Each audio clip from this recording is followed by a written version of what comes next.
your entire game. Can you win 2 games in a row in the finals without your power play clicking? We're going to need our power play. You know, we only had a few chances at it last game. We scored 1 goal as the power play ended. But that's one of those things. The power play is a temperamental thing. It's a thing that's you've got to be loose and you've got to be relaxed, and it's only natural that neither power play functioned particularly well under the tense situation of Game 1 of the Stanley Cup Finals. Bobby, thank you and good luck. Thanks, Bill.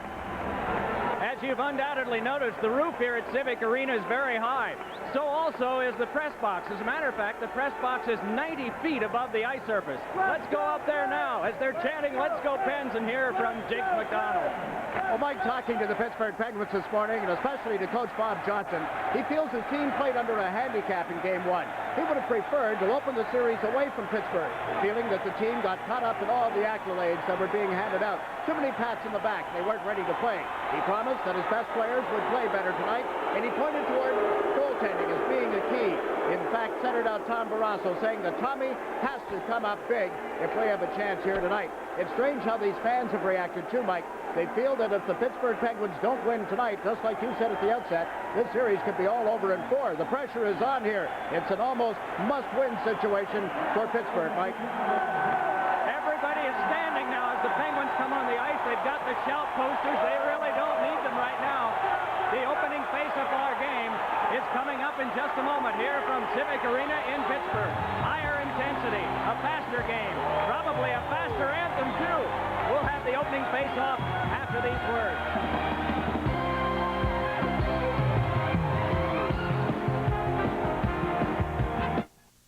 Each year, the experts at Car and Driver look at over 100 cars, so you don't have to. From the current new cars, they just picked their 10 best. At the most, you'll probably only buy one of them. That's too bad, because 2 of the 10 best are Mercury's. Mercury Sable and Mercury Tracer LTS. All this in the quality of a Mercury. Yeah, we just scored. No, I didn't see Kevin get hit. Kev, you okay? I wind up in the hospital, and Bob gets a winning goal. I couldn't let Kevin miss the party. I was having a pretty good time where I was. Friends deserve the best. Friendship. Just being there. The crisp, clean taste of Canada's best beer, Labatt's Blue. I have to be flat on my back to get Bob to buy me a blue. Between friends, it's true blue. Labatt's Blue. Come on over, baby. Over the past 5 years, more people switched to Glidden than any other paint. Now, if that isn't the ultimate test of quality, we don't know what is. Glidden, a better way to paint. Maybe the reason more people switched to Glidden than any other paint in the last 5 years is because it lasts year after year, no matter what the weather. Glidden, a better way to paint. Hey, Jenny, come show your granddad how to set this VCR thing. Okay. Input the TV channel to match the station you want to record. Press store. Then, if the event is in the first 7-day period... At the Prudential, we believe some things can't be explained with a lot of fancy talk. So when it comes to life insurance... Maybe we should cover that last part again. We won't let you get it until you've got it. Your piece of the rock. When you buy Valvoline motor oil, you get quality, and now, great taste. Buy 12 quarts of Valvoline motor oil and buy 12 cans of any Coca-Cola product. We'll pay for the Coca-Cola product. People who know use Valvoline. No better way to face the day. The morning belongs to Skin Bracer Aftershave. Its cool, brisk tingle really gets you going. And what a great scent. Skin Bracer. No better way to face the day. Find it.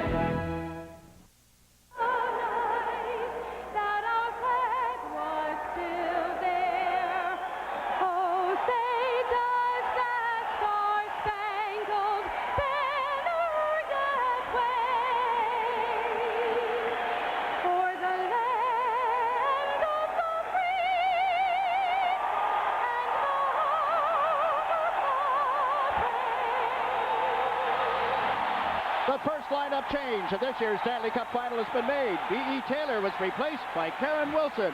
And Andy Van Helleman will referee tonight's game, joined by Kevin Collins and Gord Brossiker working the lines. Backup referee is Kerry Fraser. The off-ice officials are from Detroit. John Casey has won 13 in the playoffs. He has lost only 4. His 13th win came here 2 nights ago. Back in goal for the North Stars. And Tom Barrasso was not as sharp as he wanted to be in Game 1. He, along with the rest of the Penguins, will definitely have to step it up a notch here in Game 2. And tonight we set a Stanley Cup playoff record, the 88th playoff game. And Paul Coffey, who has not played in the last 10, is in the Pittsburgh lineup tonight. The Penguins in the home white uniforms, the North Stars in the road uniforms, the dark green. They try to move the puck through center, only to have it broken up, and Bork has dumped it in. Casey moving it out through center ice.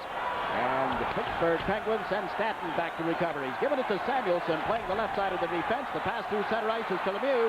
Long pass. That's Stanton with a drive. Casey the big save. Quickly, Pittsburgh able to come through center ice, something they accomplished only rarely in Game 1. But now Gagne tests Barrasso with that long shot.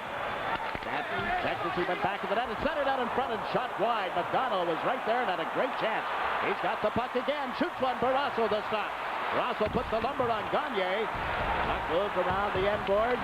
Heavy collision there. Bork and McDonald. Well, Bork moves it up to center ice, and here's Mark Recchi. Recchi plays it around the defenseman, Wilkinson in this case. No score, 1 minute into the opening period, and here are the North Stars through center ice. On into the zone, the ice opens up, and a penalty call coming. Roberts took the man down heavily. Sliding into the boards is Jimmy Johnson, and he is shaken up.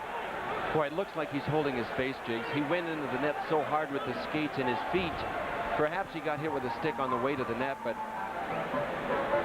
sure hope he's all right. A big hole opened up. Jim Johnson with some of the best speed on the blue line the North Stars have, but he was hooked down. Oh, he may have even gotten Tom Barrasso's skate up high in the face. Looked like he was holding his face as he went to the boards.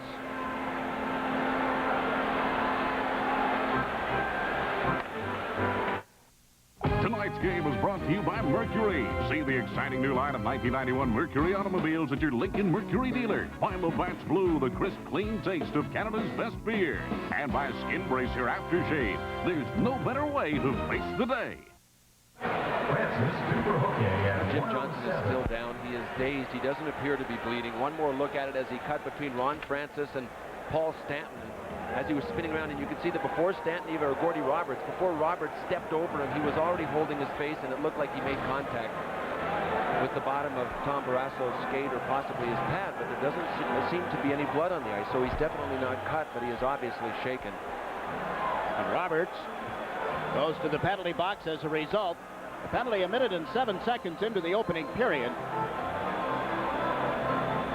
It's Francis will be assessed a hooking penalty rather than Roberts. And Minnesota, who had difficulty with their power play in the opening game, will get the first chance here tonight. The concern right now is the condition of Jimmy Johnson. He played for the Pittsburgh Penguins until December when a 4-player deal was struck between the Penguins and the North Stars.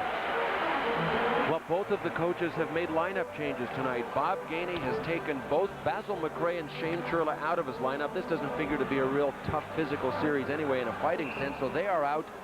And Doug Smale and Perry Berzan are both in their first playoff games this year. I mean, they didn't play in round 1, 2, 3, but they're playing here in the finals. Bob Johnson has removed Grant Jennings, Scott Young, who scored one here in Game 1, and also Yuri Hrdina. We showed you that Paul Coffey is back in the lineup, so he is one guy that is in. Randy Gillen replaces Hrdina, and Jim Pack, a rookie defenseman, takes Grant Jennings' place on the blue line. So Bob Johnson knows that he has got some depth and some bench strength, too. And the lucky tie has been replaced. That's not the tie he wore here for Game 1 or through the 4 consecutive wins over the Boston Bruins, but the same young man who'd given them the previous tie, David Anser, presented them with the one he's wearing tonight. You know, Jakes, it looks like Jim Johnson is actually limping a bit. He was holding his face immediately, but now it looks like he's on the limp. At least he is on the bench. That's a good sign for him. A note on the Pittsburgh penalty killing as Minnesota sends Gagne to center ice. Tenorti has moved up on the right side. Ryan Propp is on the left side of their forward line. Gillen took the draw, won it, and Peter Taglianetti placed it through center ice. Bellows playing the left point. Cross ice, Gagne got it to the far side. Tenorti back to Bellows. To Tenorti as he goes back to the net.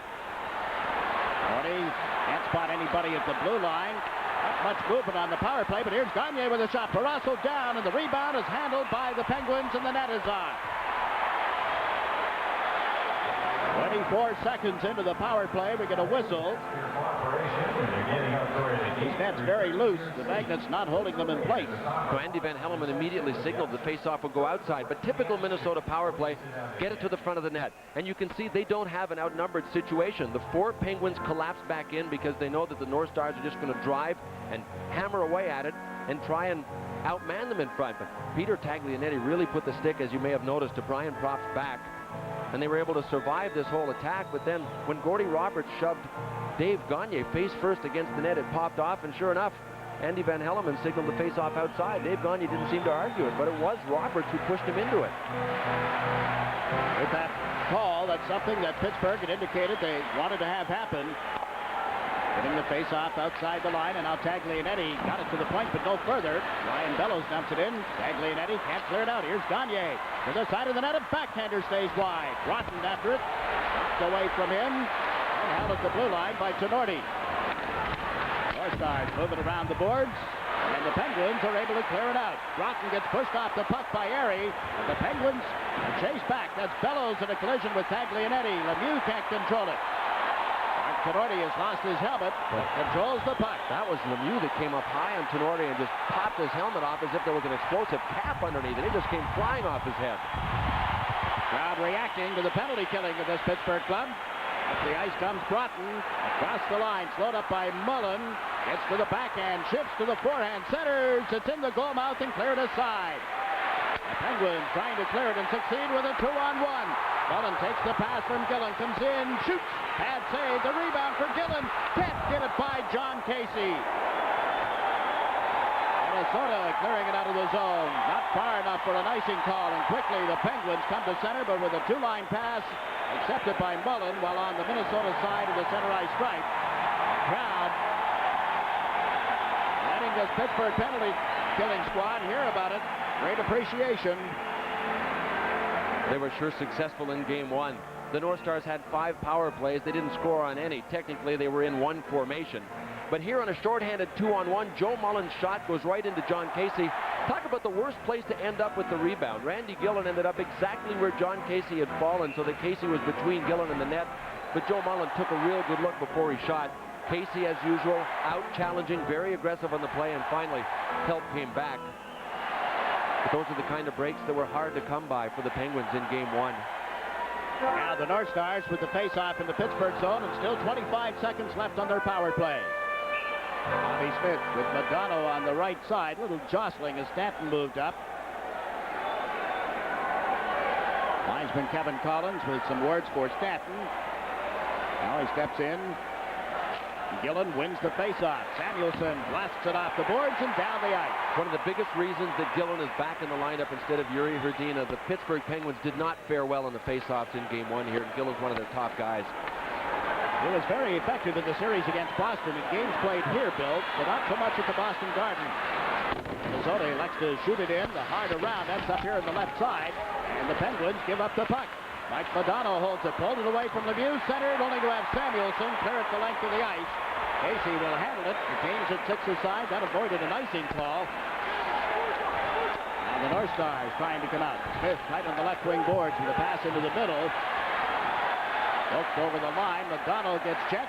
Smith recovers outside the zone. Drops it back. This is Chris Dahlquist. With Neil Wilkinson on the right side of the D. Wilkinson steps over center and shoots it around the boards. Minnesota trying to complete a player change. That bounced right in front. It is scooped up and held by Tom Barrasso. It's a friendly little push, but he's held the puck long enough for a face-off. Putting it together. If you needed to put together a lot of information into a finished document of the highest copy quality, copy on both sides, reduce, enlarge, insert tabs, add covers, and make 12 perfectly bound booklets all in about 10 minutes, then there's only one copier that can do the job, the Xerox 5090, the way to put it together. Faxing, scanning, copying, printing. Xerox, the document company. This particular cartoon is in the Pittsburgh dressing room. It was cut out of the paper on March 31st. Pittsburgh loves to be known as the city of champions. You've got the Pirates and the Steelers, and a helping hand from the Steelers trying to get the Penguins up to that level. They had just clinched the Patrick Division title at that time. Is there enough room? I think there is. They'll make room if there isn't. Even if you have to hang over the edge a little bit, there's room. You can't get in or out of the Pittsburgh dressing room without seeing that cartoon on their chalkboard every morning or evening when he's arrived for the game. Roberts from back of the Pittsburgh goal to Murphy. Can't clear the territory. Now Roberts gets to it. Tony Roberts elects to carry it through center, then fed Recchi. Recchi trying to go around Bobby Smith. Centers it in front off the skates of Roberts, away from Murphy. And down the left side comes Stu Gavin. Trying to catch up as Francis. Long shot is wide and held in by the North Stars, only to have Francis get a stick on it and fail to clear it out. And Bellows works it in deep. Also out of the net, plays it to the near side. This is Gordy Roberts. A pass off the stick of Francis, chasing it as Murphy. Larry Murphy overled Francis, waiting at the Minnesota blue line. Once more, Bobby Smith leads the attack. Smith trying to move through traffic, sets up Bellows for a shot that was off the target. And controlled here by Ron Francis. The outlet is a long pass to Recchi. Recchi, Stevens open, but he couldn't accept the pass, and back with it is Mark Bureau. Bureau, a goal scorer in game one, collides with a teammate. Larry Barazan out for his first shift. Gave it back to Bureau. Bureau trying to get to the high slot, has to turn and shoot it back to the net. Loose here on the left wing side. Troy Loney clears it out. Pass to Recchi, cross ice, Trottier over on the far wing, can't control it. Here's Bureau. Barazan unable to handle it. Peter Taglianetti takes a hit as he dumps it to John Casey. We played 5 minutes of the opening period. There is no score. Game 2, the Stanley Cup Final on Sports Channel America. We watch Perry Barazan move across the line. The former Calgary Flame puts it back in the net. Big collision there. The Penguins come away with the puck. Some jostling as Doug Smale took exception to the hit. This is Yager, and it's knocked off his stick by Gavin. Rache freed it. Yager with that long reach. Can't check Gavin. Gavin with a sharp angle shot. It's loose in the goal mouth and cleared by Yager. Right to the Minnesota player coming in, and look where the net is. 14 minutes, 25 seconds remaining in the opening period. We'll put that net back on, and we'll get the play underway again. Yeah, we just scored. No, I didn't see Kevin get hit. Kev, you okay?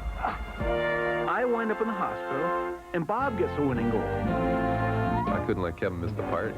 I was having a pretty good time where I was. Friends deserve the best. Friendship. Just being there. The crisp, clean taste of Canada's best beer, Labatt's Blue. I have to be flat on my back to get Bob to buy me a blue. Between friends, it's true blue. Labatt's Blue. Well, Stu Gavin could have been an offensive star in this hockey game already. He's had 2 excellent scoring chances. Tom Barrasso got one. The other one he shot wide. But on his rebound with 3 Penguins in front, there's Paul Stanton, number 22. The Penguins fell into the net, it looked like accidentally at first, but when he saw the net going over, he just said, well, I might as well help it. And how do you score when the net is like that? It's like, it used to be in practice, when one goalie would go off, you'd have to bank the puck off the backboards and into the net when it was on its face like that. This time, Bill, the faceoff does stay deep in the zone. And the Penguins come up with the puck. Passes to Recchi, and now across to Samuelson. Steps over center. Makes the pass to Lemieux to Samuelson. Quick shot turned aside by Casey. Tenorti rounds the net. Tenorti taken away from Lemieux. And at center ice, it's dumped down into the zone off the stick. And Duchesne came right out in front. Penguins able to handle it. Lemieux with a pass to Stanton. 3-on-3 at center. Recchi has cleared it on into the Minnesota territory, forcing Tenorti to hustle back. Tenorti back off the boards, and at center ice, Roberts waits for it. Roberts overshot it. It's checked by Duchesne. That frees things. A tumble at the blue line. No call as Magano went down, and Bork leaves it cross ice. That's Mullen chasing it. Johnson knocks it away from him. They collide in the corner. The puck is loose back to the net. Ryan Propp won the race for it, but it's held in, and Roberts centers one that's wide. Taken down as Mullen in the crowd upset with that. Meantime, Gagne works the puck smartly towards center ice. Got it right back. Nice give and go with Jimmy Johnson, but the play broken up. Out comes Murphy with a feed to the big guy. Lemieux waits for Stevens to go to the net. Stevens tips it just wide. Meantime, the Penguins regain control of the puck when Gagne gets checked at the line. Pittsburgh setting up at their own blue line. This is Roberts. Up ahead over leading Stevens on the play. You know, the North Stars dodged a bullet there. The one thing they can't afford is turnovers, especially at the Pittsburgh Penguins blue line. Their counterattack, the Penguins counterattack is one of the best in hockey, and the North Stars lost it on that last drop on their rush. Now they're into the Pittsburgh zone, only to have the shot blocked by defenseman Gordy Roberts. He's fed Mullen. Mullen through center ice. Francis got hung up with Pagano, and here's Stevens chasing a loose puck. Cleared away by Casey. Gagne and Francis after it. Gagne gets checked. Francis closes in for a backhander that's blocked. Mullen on the rebound, and he's chased off the puck. Big collision in the goal mouth. Stevens being pinned there by Bobby Smith as the North Stars trying to get over center ice. Gaglianetti back is giving it to Jim Pack. In the lineup for the first time in the Stanley Cup final. A brief shift. And now Minnesota trying to come out of the zone. Long pass recovered by Smith. He's over the line on the left side. Crisscrossing here. Holds it to the backhand. Shoots. Turned aside by Barrasso. An injured Minnesota player outside the blue line. Brian Bellows is down. And referee Andy Van Hellemond has called the play. Denorti is screaming at the referee. Once more, the training staff out to attend to an injured Minnesota North Star. And this would appear to be a knee injury, Bill. Well, it may be from the waist down, Jakes. He doesn't seem to be favoring a shoulder because he's on his elbows. That's a sure sign that his shoulders are still working, and is usually an indication that it's somewhere from the waist down, whether it be ankle or knee or Charlie horse. You can kind of assume that it is, too, with the crossing pattern. There goes Bellows right across the center line, and Alt Samuelsson right up on him with the knee. Didn't look like Samuelsson had his knee extended that much as it did Bellows trying to step to the side to get by Samuelsson, but would that be a key loss to the North Stars? Hope he's all right. With the score, the Penguins nothing, the North Stars nothing. We pause for a regional break. Watching Sports Channel America's exclusive Stanley Cup coverage. This is the National Spa and Pool Institute Design Award, a symbol of great prestige among pool builders.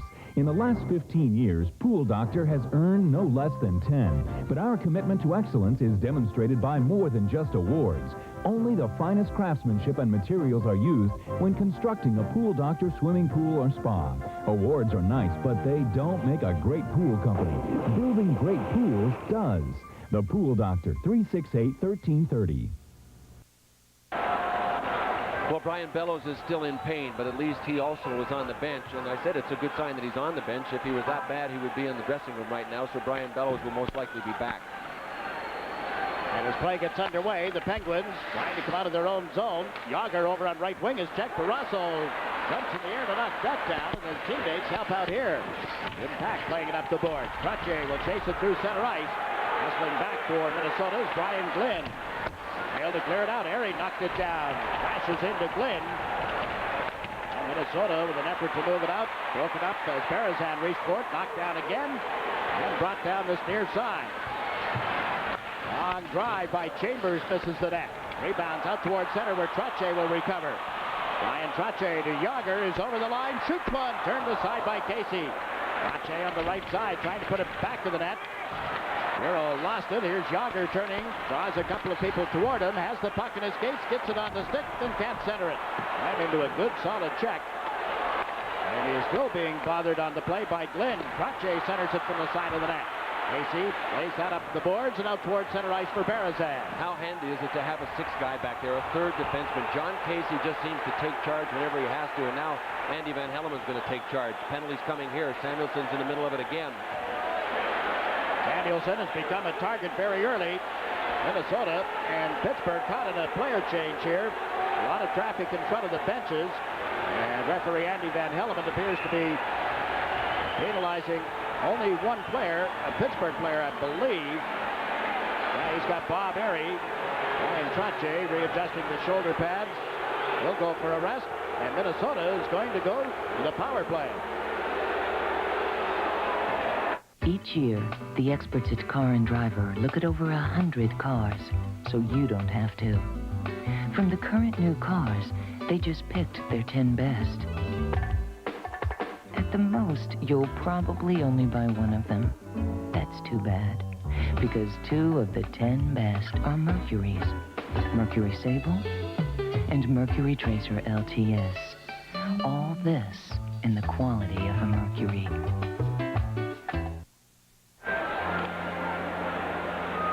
There's Bob Airy in the penalty box. You see the call. 9:08 of the opening period. You know, it was kind of an innocent-looking play. Perry Berezan had the puck along the boards and was being taken out by Ulf Samuelsson, and it looked like Bob Airy just came over and gave him a shot. I mean, it wasn't much of a hit at all. Doug Smale came in to try and help out. The guy that didn't want to let this entire thing die was Peter Taglianetti. I'm surprised he didn't get a penalty.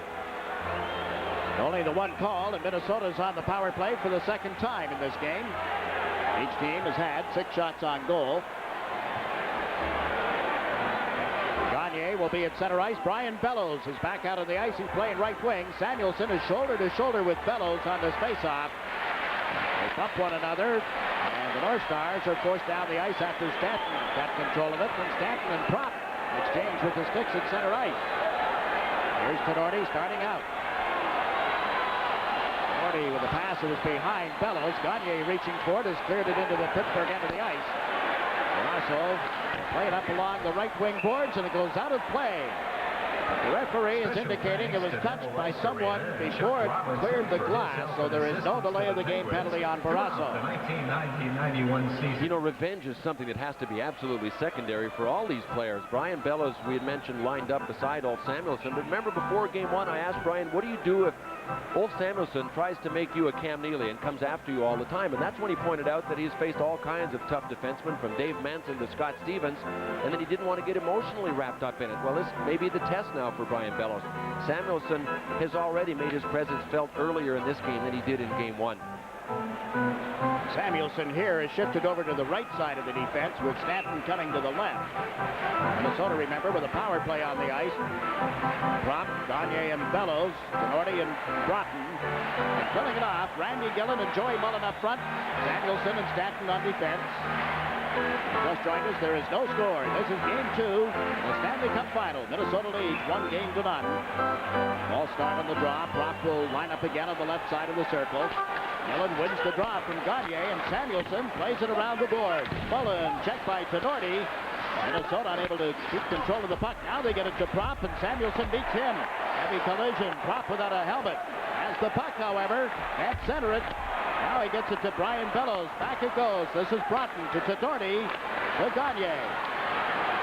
Right back to Tenorti to Gagne. Dave Gagne shoots one. That's wide of the net. Broughton can't get to it. Tenorti does. Mark Tenorti centers one in front off the left pad of Barrasso, and it's cleared out by Randy Gillen. Still simple stuff on the power play. Just get it in front and hope for an overload and a cramming play. But you notice the Penguins are rushing the point man. They're not even giving Tenorti a chance to line it up and to take his time with it. Tenorti right there, snapped one, the glove save, and it's cleared out by Barrasso. 45 seconds remaining in Airy's boarding penalty. Casey out of the net will set it up for Mark Tenorti. Chambers has come out to join him on defense. Meantime, Navarro can't make the pass at the blue line. Colin was there and wide open. Another difference in this game already. Tom Barrasso has had 2 chances to really make a good glove save. The last one was that long shot that looked like it was going over the net. But we mentioned in Game 1, the North Stars feel the key to Barrasso getting his confidence is catching the puck. And they kept it away from his glove hand until the middle of the second period in Game 1. He's already snared 2 of them. We'll see if he looks more secure in this game than he did, because he looked off balance in Game 1. Here they are into the zone again. Bobby Smith in the dying seconds of the power play sets up Madonna back to the blue line. And that's the play in deeper. The center, Smith was there. Another shot is turned aside, and Mullen has cleared the zone. That just after the penalty to Airy had expired. The North Stars had 2 shots with the man advantage. Now the puck dumped in and called back. And we have 8 minutes and 38 seconds remaining in a scoreless first period at Pittsburgh.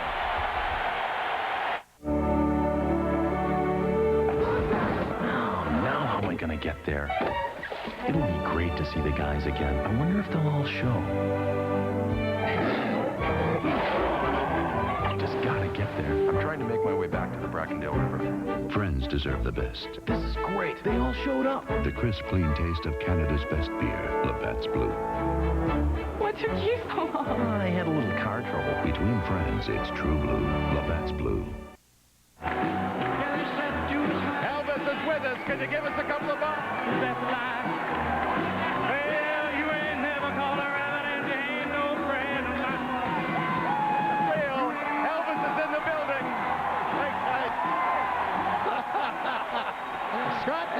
Ross, Pennsylvania. He works for MedCheck in North Hills. He does have a day job, really. Well, he's also a singer, isn't he? He is. He sings for a country and western group called Borderline, so he's got a voice. That's legitimate. We'll have to scout him out after this game.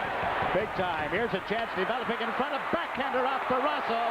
There to the corner. Recovered. Broughton with it. Bill Broughton avoids a check. Came right through the goal mouth. And the North Stars are forced out towards center ice. They've had the Penguins backed in several times in this opening period. Now Mark Recchi is into the Minnesota zone. Nice pass. Francis with a shot that's wide. Here's Recchi with a backhand stuff in. It's under Casey. Held at the doorstep. Boy, Mark Recchi looks like he's on fire tonight. Recchi was not happy with his performance in Game 1. He was asked after the game how he played, and he simply said, I stunk. And when an athlete is that unhappy with his performance, you know that he's committed to coming out and playing here in Game 2. There's no question about it. The Penguins need him. The wraparound attempt, and give John Casey a lot of credit. It is difficult to get over there and seal it off that quickly. Traffic in front as well. So when Mark Recchi came around, watch Casey simply right over to the post as quickly as he could.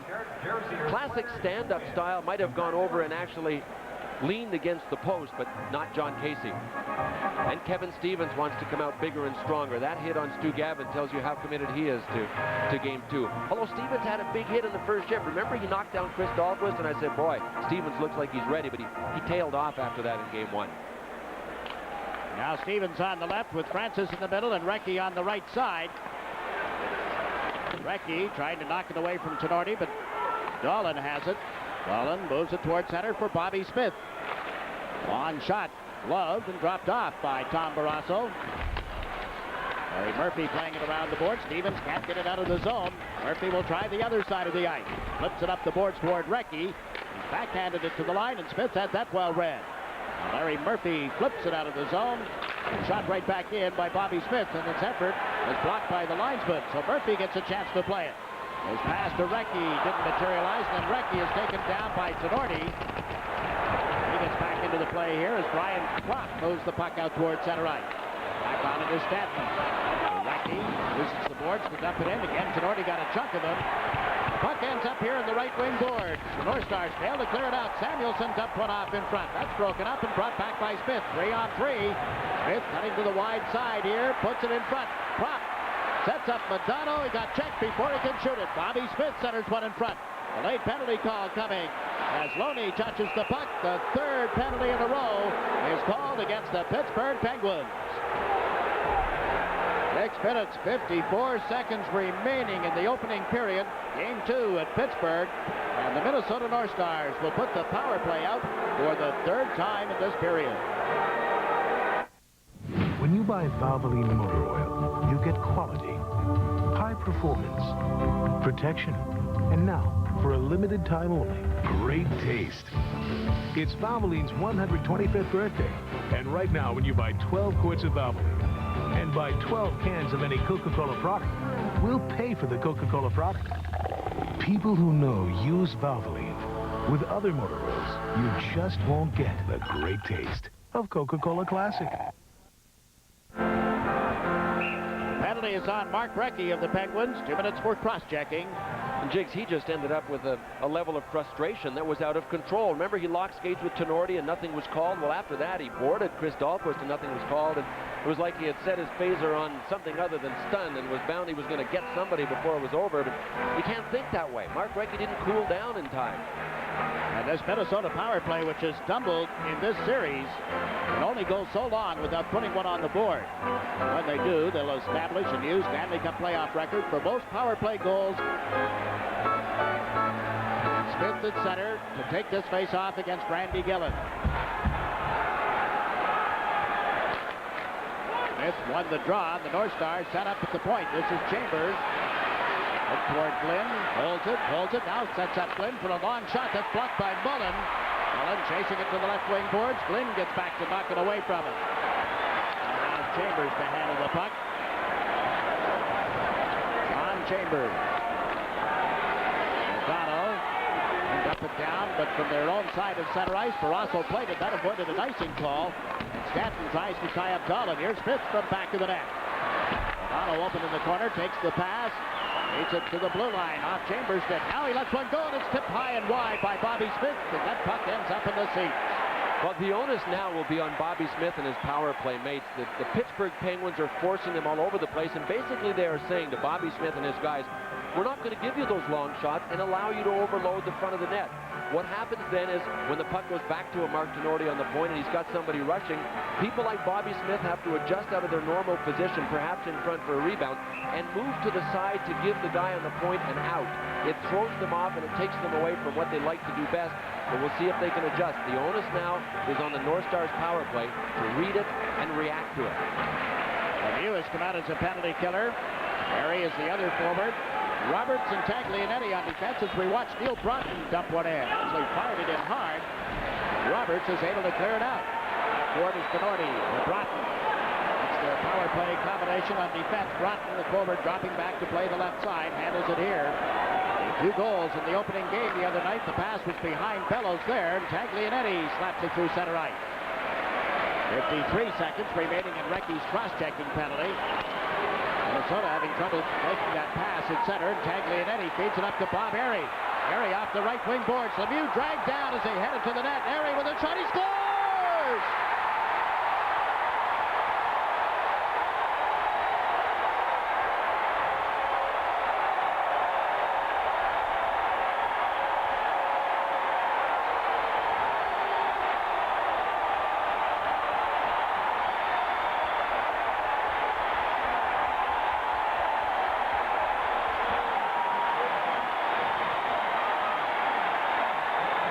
The Penguins power play only went 1 for 8 in game 1, but they scored a shorthander. They get another shorthanded goal here. They don't need the power play now. Watch Lemieux being dragged down.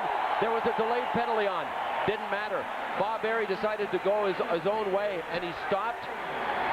Neil Broughton was back, number 7 of the North Stars, and watch what happens. Broughton keeps backing in. When Airy stopped, Gagne slid by him. Broughton was in front. Great shot selection by Bob Airy. He got it up on John Casey, and the Penguins lead 1-0. Taglianetti gets the assist on that goal at 14:26 of this opening period. Still half a minute to go on Recchi's penalty. Minnesota playing 6 against 5.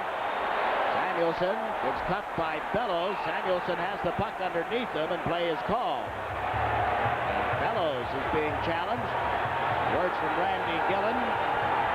Linesman Kevin Collins in between them. Collins is working his 4th Stanley Cup final. There's your goal scorer, Bob Airy.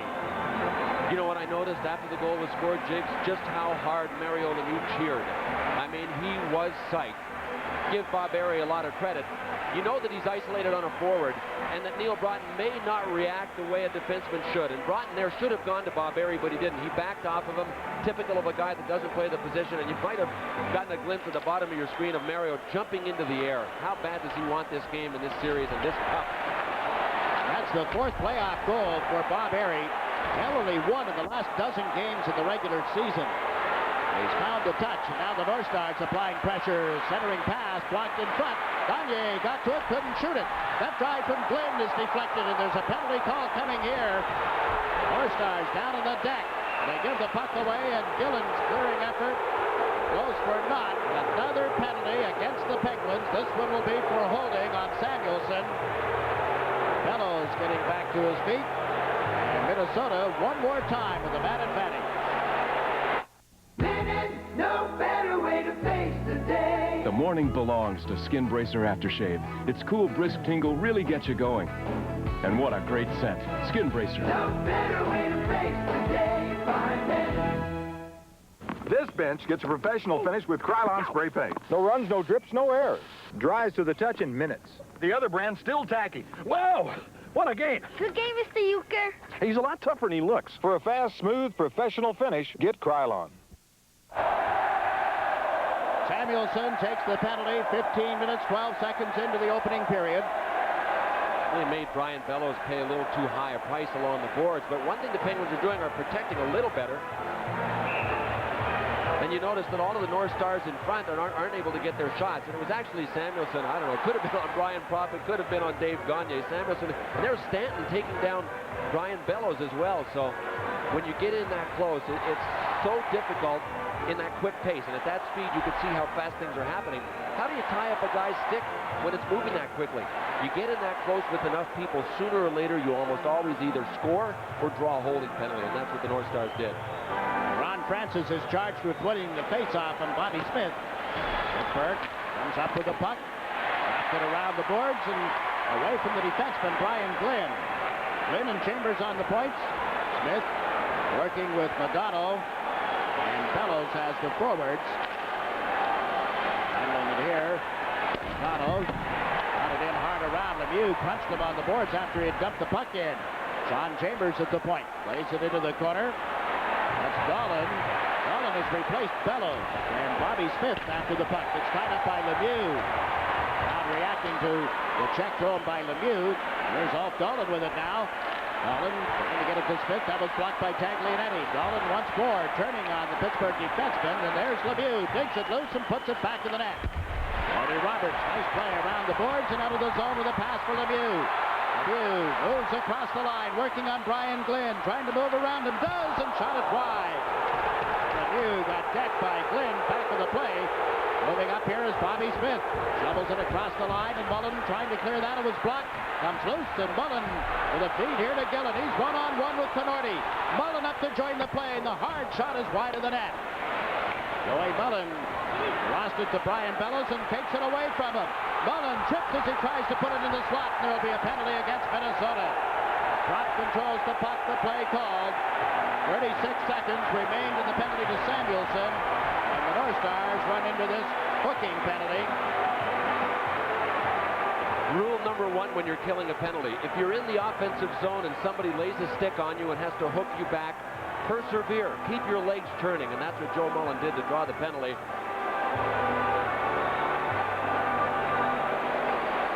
Good work by Joe Mullen, and when he finally had a chance at the puck, watch him here, he just keeps on going, and finally he just bailed out on it and went down. But Brian Bellows, you notice, was hooking him.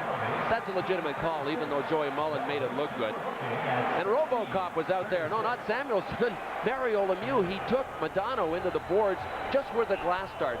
And players know that's a dangerous part. If you can get a guy over there, you really can do some damage. Lemieux came back on this rush after, and that was a clean takedown. Everybody here wanted a penalty. Lemieux did well to get a shot away, but Brian Glynn really did an outstanding job of tying him up and taking him down. That's a handful. Bellows gets the gate for hooking at 16:36, Bill, and the team's 4-on-4. Lots of ice here for Stevenson Recchi on behalf of Pittsburgh. Keeping that Minnesota zone. Stevens gets wrapped up with Dahlquist. Recchi trying to dig it out of those skates. Ends up in the stick of Gavin. He can't clear the zone. Played by Dahlquist to tie up his man, but Murphy held it at the point. Larry Murphy hustling back. Gives it to Gordy Roberts. Roberts looks, makes the pass up ahead, turning with it to Stevens. Now Paul Coffey steps on the ice as Pittsburgh has the power play for the first time. Stevens with a shot, pad save by Casey. Coffey, number 77, backing through center ice. He has lost approximately 10 pounds since the broken jaw, and he's got the puck. The crowd reacting. It was rolling on him as he moved it over the line. Recchi goes back to the net, trying to make the play around the boards. Murphy held it in his skates. Stevens turned it toward the corner, only to have the North Stars pick it up and shoot it down the ice. The champ is Coffey. Coffey with the pass. Yager taking it from Murphy. Sends Francis over the line. His drive is scooped up and held by Casey. 43 seconds left in the power play for the Penguins. And the key to it right now is number 77. A lot of these people are giving him a standing ovation. And all he's done is stepped on the ice. They love him here. He can go end to end. And in power play situations, he will help the Penguins. But Jigs, given his weight loss, given the fact that his strength is not defense, it is offense, you have to wonder how much Bob Johnson will use him in even strength situations. I'm not sure that they can afford a weakened Paul Coffey at even strength. Definitely will use him on the power play, but don't expect to see him a lot, at least for a game or two at even strength. By appearing here tonight, he is in his 5th Stanley Cup final. 3rd overall in career playoff points put up by a defenseman behind Denny Potvin and Larry Robinson. Yager being asked to back up on the edge of the circle. He complies as Francis leans in on this faceoff. Yager had cheated in. Now he backs up. Penguins play the puck in deeper, but there's Pinorti. He is surrounded by Yager and Francis. Stu Gavin over on the opposite side of the ice clears it out. He's knocked down by Bork. Bork up ahead with Francis on left wing. Francis taken to the boards by Dahlquist. Protects the puck well, and Yager gets to it here. Armor Yager to the big guy. Mario Lemieux at the top of the circle. Looks, fakes, and sets it back to the point. Paul Coffey to Lemieux. Couldn't one-time that. That's a Coffey for a drive. Blocked by Casey. The rebound to Lemieux, and it's turned aside by Casey with a snap to the right side. This is Lemieux. Lemieux, a slap shot blocked by Dahlquist. It comes off the boards, and Broughton clears it down the ice. He had spotted Bellows, who had just stepped out of the penalty box, but couldn't get the puck to him cleanly. See Brian Bellows, did he ever test Paul Coffey? He didn't even care about the puck. He rode Coffey into the boards. Coffey, in the meantime, went looking for one of the North Stars, and now clears the puck through center ice. A barrel roll and a hit, and will result in a penalty to Minnesota as Recchi is taken down. And the Minnesota North Stars will have a power play opportunity with exactly a minute and 1 second to play in this opening period. Trache with some words. Talking to Chambers. Well, this series is heated up, hasn't it? All kinds of yapping, all kinds of jabbing. There's the penalty to Sean Chambers. Boy, he really got a piece of Mark Recchi. Here's Paul Coffey after he dumped the puck up, and you can see that Brian Bellows just wanted to test him, rammed him into the glass. And this was a long shift for Paul Coffey. Boy, he has had a ton of adrenaline, I'm sure, piled up, and he went all the way out into the neutral zone. Wanted to get somebody. Turned out that it was Bobby Smith, the closest guy. But that was a long shift. Paul Coffey, you know, with the weight loss, you end up with this adrenaline flow that forces you to actually overextend out there. And you have to mentally overrule what your body is telling you to do. Your body's saying, keep going. Your head has to say, listen, it's my first game back in 10. I can't overextend because I'm going to get tired. He has wanted to play, has waited for doctor's clearance. I'm not really sure that he got doctor's clearance when you consider he was told maybe game 5, Paul, just be patient. What he has done here is brought the shark fins and the music from Jaws into our ears. They have fun at the Civic Arena. Vince Lachine, the organist, has pretty much turned over the entertainment during the play to the man with the music. They have about 5 or 6 special tunes that you hear. Still haven't heard the big one yet. Hey, we may. Coffey back to the point. Murphy. Recchi to Murphy, a right-handed shooting defenseman, lets one go. It's tipped in there, centered, and they score! Stevens!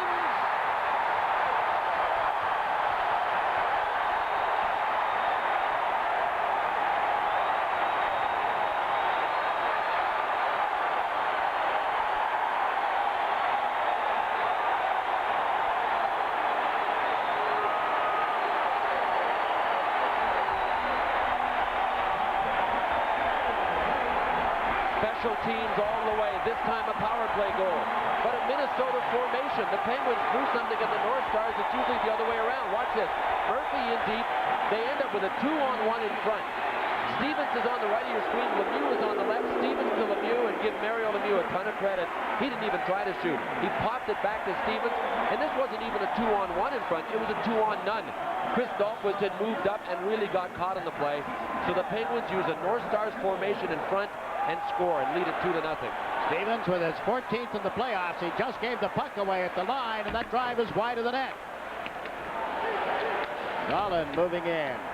Bellows there as well, and the Pittsburgh Penguins are able to clear it out of the zone. 25 seconds left in the opening period. Pittsburgh up by a score of 2-0. Minnesota able to move it across the line. Gagne waits. They can't get it to him. And now Francis clears it out to Joey Mullen. One-on-one here. Mullen with Johnson backing in. Can't get around the defenseman. A little slugfest. Mullen down on the deck. Play allowed to continue. Roberts with a shot from the point that's grabbed and held by Casey just as the period comes to a close. This series has certainly heated up. That battle with Johnson and Mullen was one thing. Casey is another. Well, now we'll see just how resilient Bob Gainey and his North Stars are. We talked about their ability to really bend without breaking, but they're down 2-0, and the Pittsburgh Penguins are a committed team. Much better for the Penguins here in this first period than in Game 1. Certainly was, and Lemieux talks to referee Andy Van Helleman as the teams leave the ice here. We're at the end of one period. Penguins 2, North Stars nothing, and we pause now for a regional break. You're watching Sports Channel America's exclusive Stanley Cup coverage. What's inside Chevy Lumina? Room. Room, room. Room, room, room. The most 6-passenger room in its class. Room. More people are winning with the heartbeat of America. Room.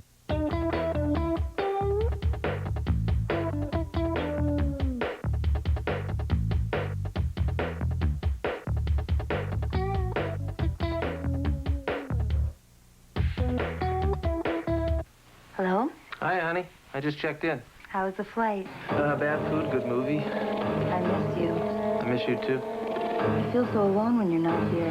Did you lock all the doors and turn on the ADT system? Yep. The last thing a burglar wants to see. ADT helps protect your home and family 24 hours a day, every day of the year by linking your home to an ADT customer service center. Call 1-800-ADT-INFO. For a small monthly fee and one-time installation charge, our SafeWatch system can help protect your home against break-ins, fire, and medical emergencies. Help protect your home. Help protect your peace of mind. Call 1-800-ADT-INFO. I'll see you at home tomorrow night, then. I love you both. We love you, too. We'll be here. ADT, we're home even when you're not. ADT SafeWatch. Call this number now. Only $395 installation and $19.95 monthly monitoring fee. ADT, we're home even when you're not. Our projection screen looks so real, you'll feel like part of the show when you watch the new RCA home theater. It also has surround sound that's so real. Stand back, everyone. You'll forget you're sitting at home. Let me handle this. Another way, RCA is changing entertainment again. Now, save on over 100 models of RCA TVs, VCRs, and camcorders. Up to $200 worth of savings. But supplies are limited, so hurry to your participating RCA dealer today. Little different story at the start of this one. Pittsburgh gets the only 2 goals of that first period of play. The special teams came up strong for Pittsburgh in that one. As we check the scoring summary, we find that on a shorthanded tally, it was Bob Airy getting his first shorthanded goal of the playoffs and his 4th of the playoffs overall from Peter Taglianetti at 14:26. And then the power play unit clicked with just 50 seconds left in the period. Kevin Stevens scored. The shots on goal for Pittsburgh, 14, for the Minnesota North Stars, 12. It turned out to be 2 players in alone on the goaltender. Kevin Stevens with a little bunt across to Mario Lemieux, and right back for Stevens, and he stashed it home. Kevin Stevens has joined us here in our studios. Much more intense first period tonight. Were you more happy with the first period tonight than you were the entire game? Yeah, I think so. Our first game there, it looked like we were kind of feeling them out. We weren't really ready for the Minnesota North Stars, and it seems like it's been like that ever since the playoffs started. Our first game, we're kind of asleep out there, feeling we're not really attacking, we're not hitting. And I think this period we really want to come out and establish ourselves and do some hitting. There was a lot of penalties on our team, and I think they had 1 or 2 penalties, but I guess we got another one at the end there. So it's just going to be one of those games we're going to have to be patient and just work as hard as we can to get the win. The hate seems to be picking up between these 2 teams. It's a little hard, I suppose, when you hadn't seen them since December the 20th. Yeah, it's always better to play them a little more, but this is when it gets fun, I guess, when everybody starts to get on each other a little bit, and that's what hockey's all about. It's a very intense sport, and for our team to play well, we have to have 20 guys into it, working each other, helping each other out, and forechecking and hitting like we're doing right now, and it's getting real fun right now. We just want to keep it at this pace. Well, you dealt out some great punishment to Stu Gavin with 1 big solid check in the boards. I'm just wondering, are you getting quite a bit in front of the net? Do they play you as tough as Boston did? Yeah, they're playing me pretty hard, but it's not as Boston paid a little more attention to me. I think they were on me a little more in front of the net, but they had some big guys in front of the net, and Minnesota concentrates more on team defense. Now, as the Bruins had 1 or 2 guys playing good defense, shadowing or whatever on Mario and taking clear in front of the net. But these guys, counting on their 5 guys like Gavin and Duchesne. Those guys are playing good hockey and they're strong players, and it's hard to get away from them. It's just going to take a lot of work. Congratulations on the goal and the good start. Thanks for joining us. Thank you very much, Mike. Kevin Stevens, one of the 2 goal scorers in this contest as Pittsburgh leads 2-0. Let's join John Davidson. I'm with North Star assistant coach Doug Jarvis. Doug, your assessment of the period. Well, we had our chances early in the period to get some goals. We didn't do it. You know that things, they'll start to get their chances, which they did, and they got 2 on us. So that's been the story. You made an adjustment going into the game, 2 lineup changes. Was that for more speed? We were looking to get a little more speed into the lineup with Smale and Berezan. Thanks, Coach. Okay. To the drawing board goes Doug Jarvis and the Minnesota North Stars. First period has been completed with the home team tonight posting a 2-0 lead after the first 20 minutes. Take a look at this revolutionary new car wax. Turtle Wax. That's right, new high-tech formula Turtle Wax. The easiest to use bring back the shine 12-month car wax. This is an old beater. Watch. This is a miracle. Nothing shines or protects better than Turtle Wax. We put this car through a year's worth of car washes. Not just any car wash, a saltwater bath. And water still beads. So get new high-tech formula Turtle Wax today. 10 years. His hair is a little thinner. I don't remember her looking so beautiful.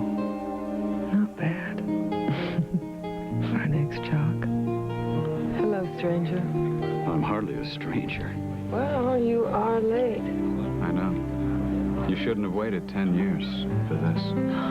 Happy anniversary. The diamond anniversary band. Tell her you'd marry her all over again. You sure can pick an appetizer. There comes a time when everyone has to leave home. Good night, son. Good night, Mom. For Danny Muldoon, I'm not carrying this guy down 6 flights of stairs, I'll tell you that right now. it's 20 years overdue. Where are our breasts? What? You're built like a 13-year-old boy. From John Hughes and Chris Columbus comes a comedy for anyone who's ever had a mother. Only the Lonely, rated PG-13. Starts Friday, May 24th at theaters everywhere. When sports cream, when arms are sore, when legs ache, when muscles hurt. Why sports cream? Massaging sports cream in brings fast pain relief. No medicine-y smell, no odor. Why sports cream? Because it works. Over 28 million adults get athlete's foot. I'm Jim Bird. I had athlete's foot until I used NP27. It has an ingredient recommended by doctors. Look, NP27 stops the burning, itching of athlete's foot fast. NP27. Nothing's a better cure for athlete's foot.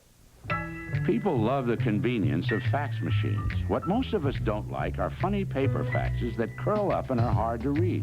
That's why Xerox makes more kinds of plain paper fax machines than anyone else for documents that are easy to read and a pleasure to handle because they're on good old plain paper. Plain paper fax machines from Xerox, the way to put it together. Putting it together. Faxing, scanning, copying, printing. Xerox, the document company. The North Stars return to the Met Center, a team brimming with confidence.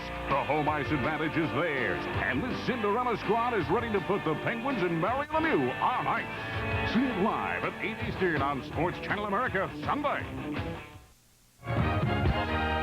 Along with the shout cards, a lot of happy fans holding them here at the end of the first period of our contest with the home squad in front of the Minnesota North Stars by a count of 2-0.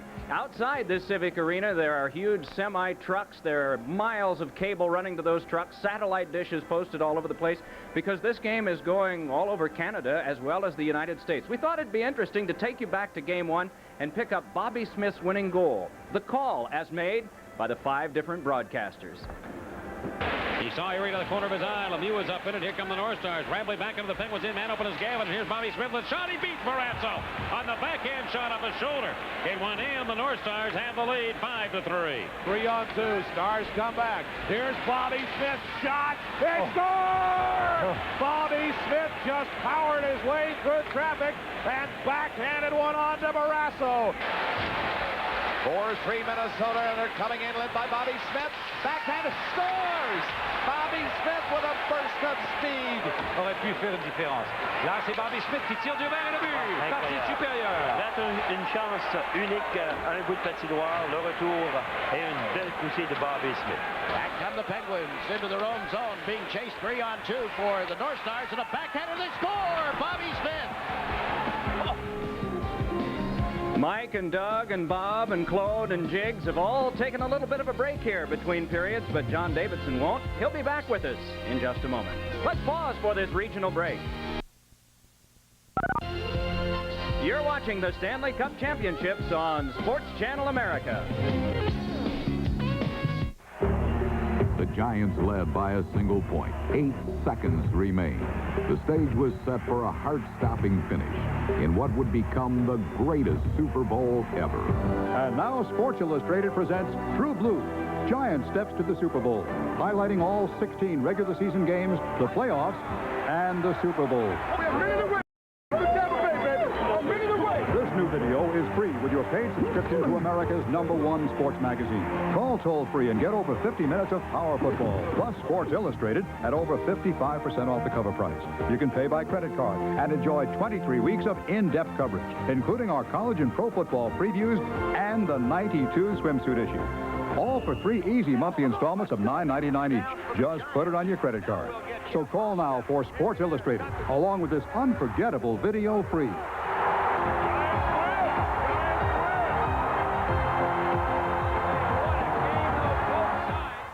It's not easy to follow in the tracks of a legend. Ask Ford Explorer. With 190 horses, Jeep Cherokee runs circles around it. Compare fuel economy and warranty. Explorer falls short. Finally, Cherokee has available 4-wheel anti-lock brakes. Explorer doesn't. Sorry, Explorer. This probably isn't a good time to bring up price. There's only one Jeep, and it's only at your Tri-State Jeep and Eagle dealers. Reason you need a car, call your local Thrifty Car Rental. Need more room to roam? Call Thrifty. Special car for a special day? Call Thrifty. Car in the shop and you need a replacement? Call Thrifty. Now top them prices are down on Thrifty convertibles in Tampa, Florida. Airbag equipped. Reserve one now, convertible or any car, and save a lot of money. Tampa Thrifty Car Rental, because it's your money.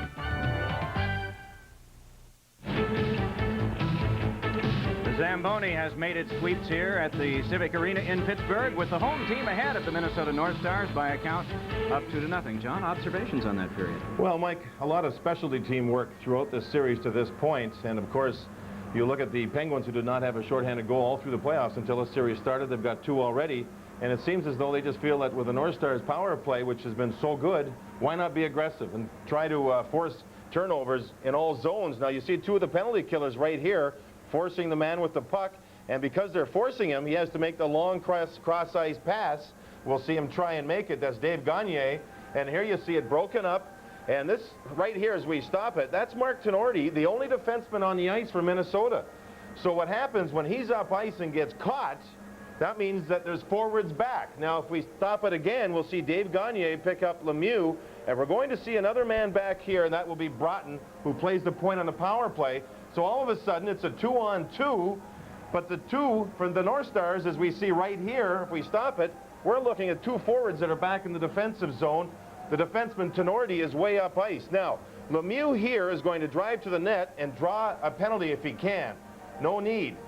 Gagne's down, and with Airy holding the puck, the 2 forwards are way back in on Casey. You'll see Tenorti break in and try and get back. The only defenseman the North Stars have.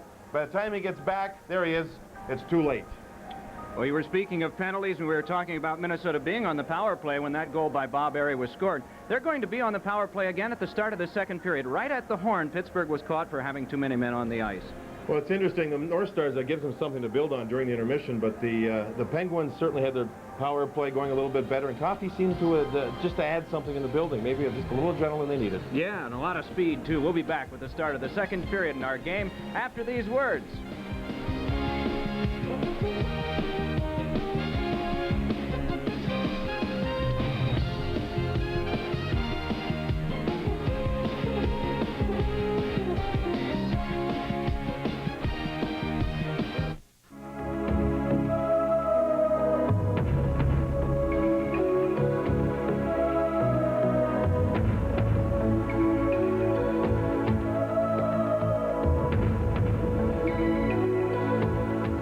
much of a good thing is a good thing. The new, incredibly comfortable Mercury Grand Marquis. All this on the quality of a Mercury.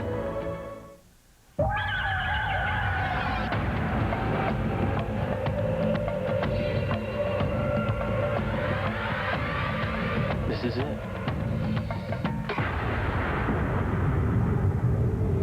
There's only one light beer with the big taste of Miller Genuine Draft. Cold filtered Genuine Draft Light. Yeah, we're gonna need some help up here, over. Discover Genuine Draft Light. I got a meter. Down, boy. Oh, it's now or never. Attention, shoppers. You're at a romantic dinner at her place. Candlelight, wine, something with a little spinach in it. And for dessert, Come on. humble pie. If she sees your dandruff. I don't have dandruff. Fine. Use your regular shampoo. I can't have dandruff. Aisle 9. You mean you use Head and Shoulders? Yeah. But you don't have dandruff. Right. Neither will she. Head and Shoulders. Hi. Because you never get a second chance to make a first impression. Okay, everybody, let's go. We asked these experts on summer and Dad to help introduce the new Master Values program.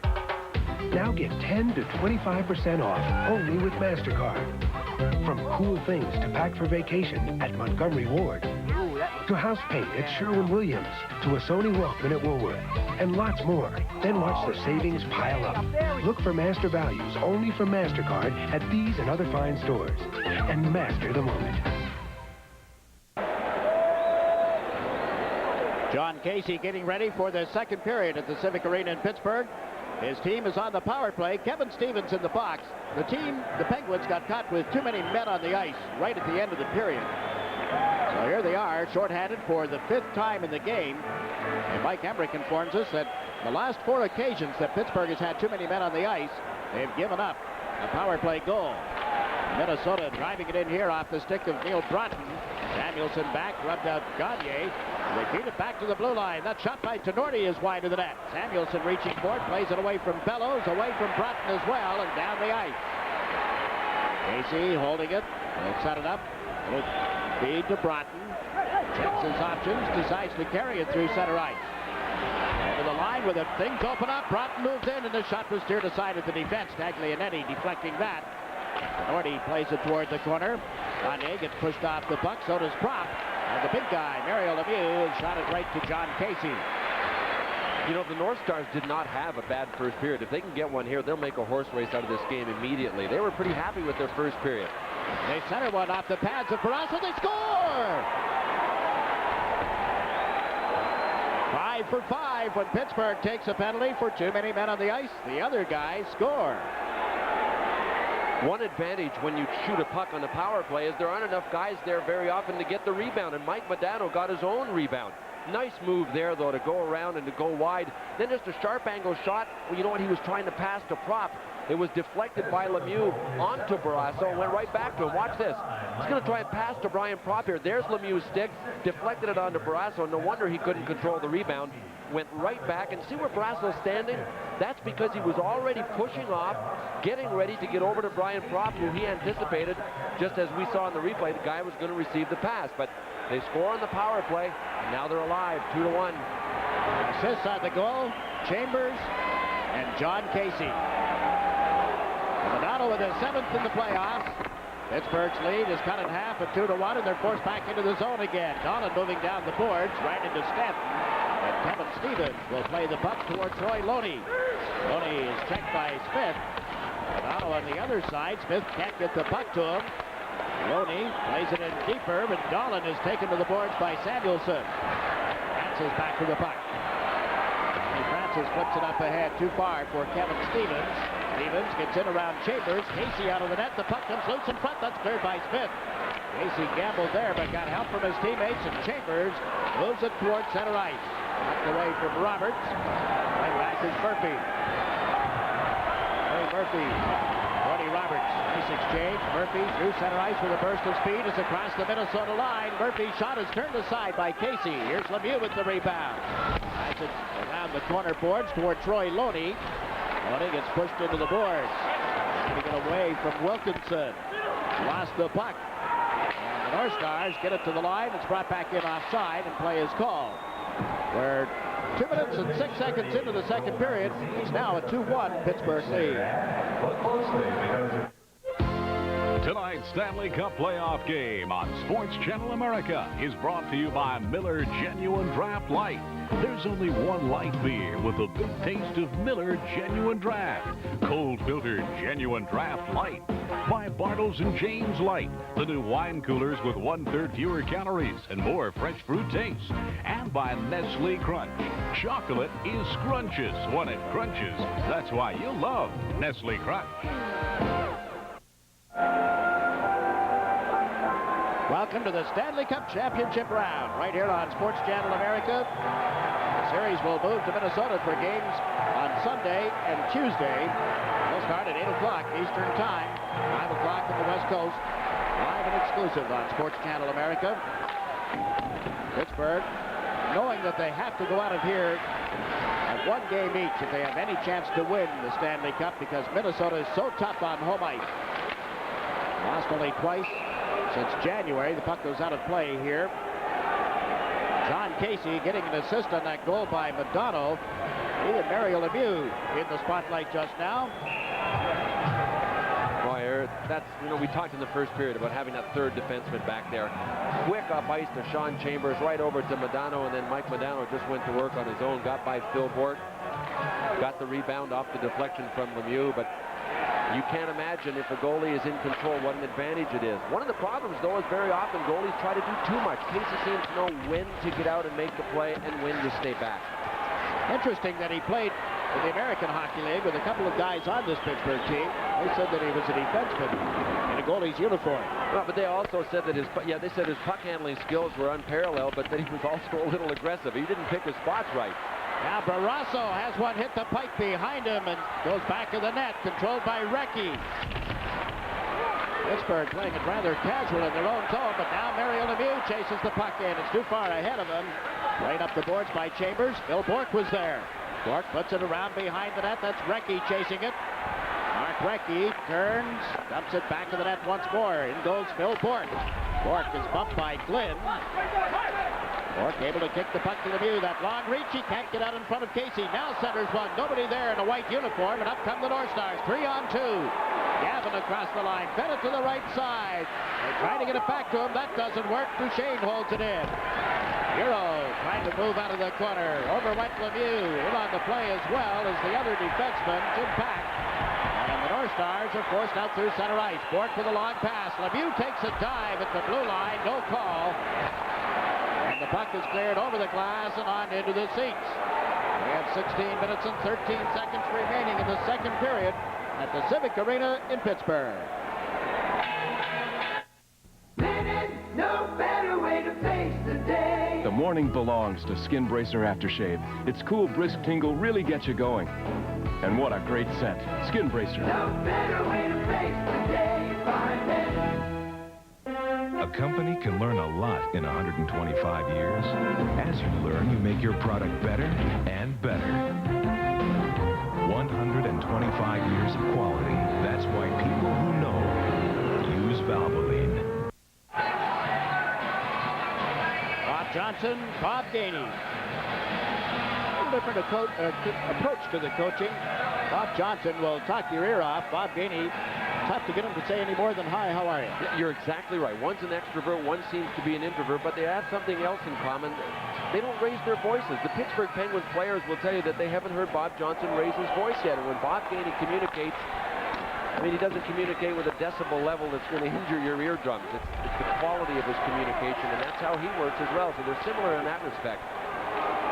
Pittsburgh leading by a score of 2-1 as the North Stars come over the line. Wilkinson gets bumped. Perry takes a hit from Madonna. Mache moves it back in the net for Perry. Up the left side, Samuelson chasing it. He lets Yager handle it. Yager can't get through center ice. Now Samuelson dumps it down into the Minnesota zone, forcing Casey back in the net. Nice exchange, and the North Stars move it out toward Wilkinson. Up the right side to Gagne. Crisscrossing with Madonna and Prop, but Taglianetti is back to steal the puck and able to clear the zone. Gagne works it back to Jimmy Johnson up the middle. Prop relays it to the left side. And here is Wilkinson playing it well wide to Tom Barrasso.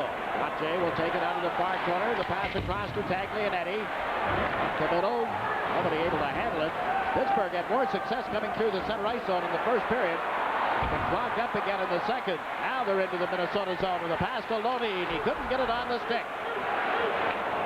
Harry Berezan worked it towards center ice. Penguins with it again. Pack with a pass to Loney. Berezan able to kick it loose. Hero down the right side for Minnesota. Big slap shot off Barrasso and on into the seats. Boy, Mark Tenorti threw his arms and his stick up in the air, and he's talking to Bureau right now. See, Bureau, I guess he's apologizing, but that was a clear 3-on-2. They had one guy going wide, and Tenorti was back on the play. Started from the other end, and there was no penalty called. That was Perry Berezan that took his man down, and away come the North Stars. There's Bureau. Bottom right of your screen is Tenorti. Does he want it? Real bad. Bottom of the screen now is another North Star, Doug Smale, going to the net. So it was a 3-on-2, and I think Mark Bureau saw that it was a 3-on-2. Tenorti let him know. Barrasso turning the shot up into the seats. The clock stopped with 14 minutes, 48 seconds remaining in the second period. One of the things I've noted again tonight about this Pittsburgh team, they take a lot of dives, trying to attract the attention of not only the fans, the referee, trying to get a power play set up. Andy Van Hellemond has spotted each one of them. Well, most of them. Stevens moves into the face-off circle before the puck was dropped. Well, he was sure calling a lot of the first period. Things have calmed down, and quite frankly, well, a lot of us get together between periods, the broadcasters from the different networks up here in the booth, and we were all surprised at how Andy Van Hellemond called the first period. He usually lets them play. There's Francis with a drive over the crossbar after the deflection, and the puck ends up in the seats at the opposite end of the ice. Pittsburgh leading by a score of 2-1.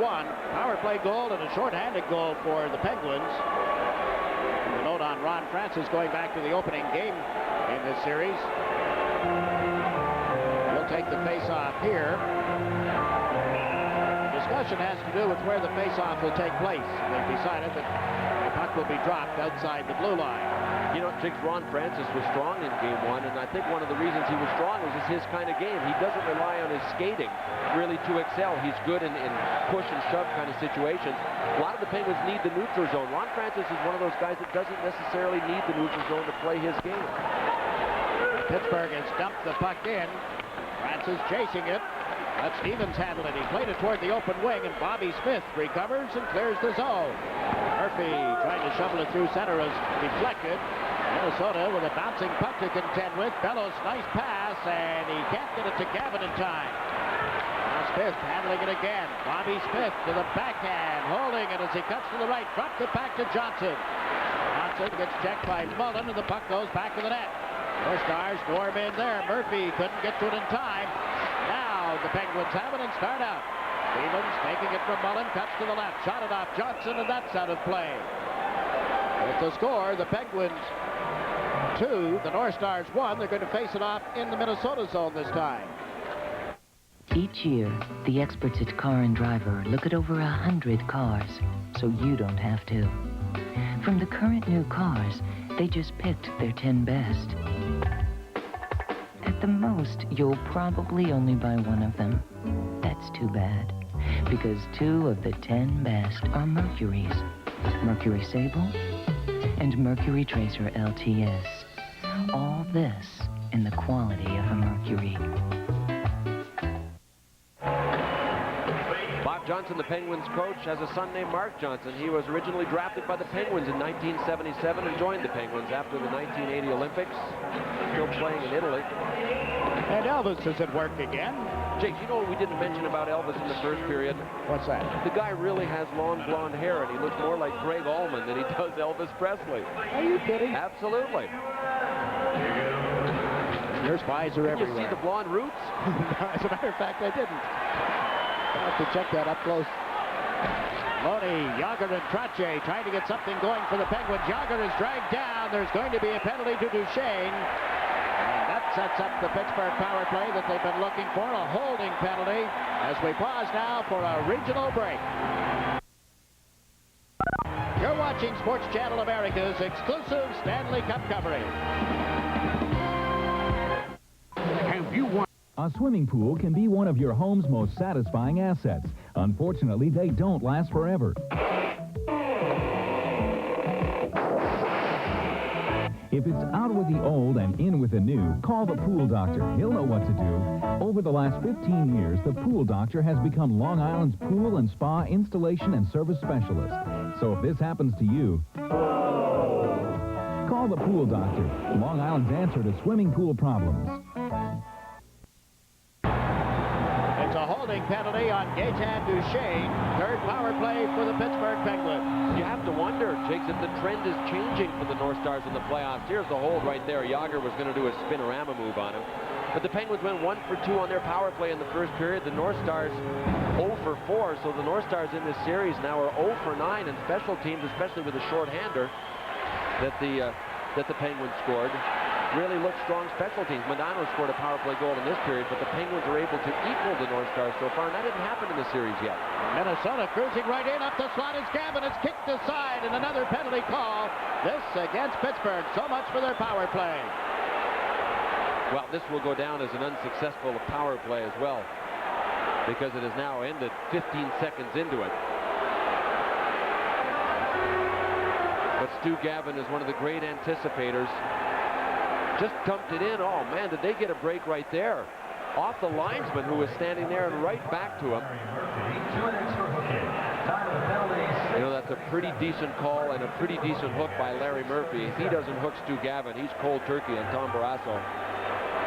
Got a little bit of a shot away, and Barrasso was able to stop it, even though he ended up sitting down on the play. So that evens it up. We got 4 on 4. You know, this would be the second most likely scenario, situation to see Paul Coffey in. 4 on 4, more skating room, not as much contact. Obviously, the ideal situation to avoid contact is on the power play. We'll have to see. I think it'll depend on the complexion of the game. With the Penguins up 2-1, Paul Coffey won't see any time in a 4 on 4. He was out there for the face-off in the first 15 seconds of the power play, but now with this penalty to Murphy, he's replaced with Samuelson.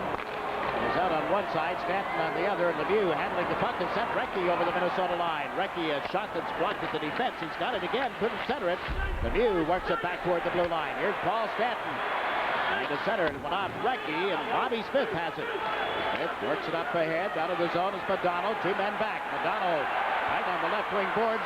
Stanton takes him off his skates. Samuelson couldn't get the puck out of the zone. Smith works it across, a drive from the blue line, loose in front. And tapped just wide of the net as Modano was right there. Recchi tried to tie up Smith. Modano in to help out. Stanton on him. Puck is dug off the boards by Bobby Smith. Recchi puts him right back into the boards. The strength of Smith showing here as he gets away from Recchi and centers it back.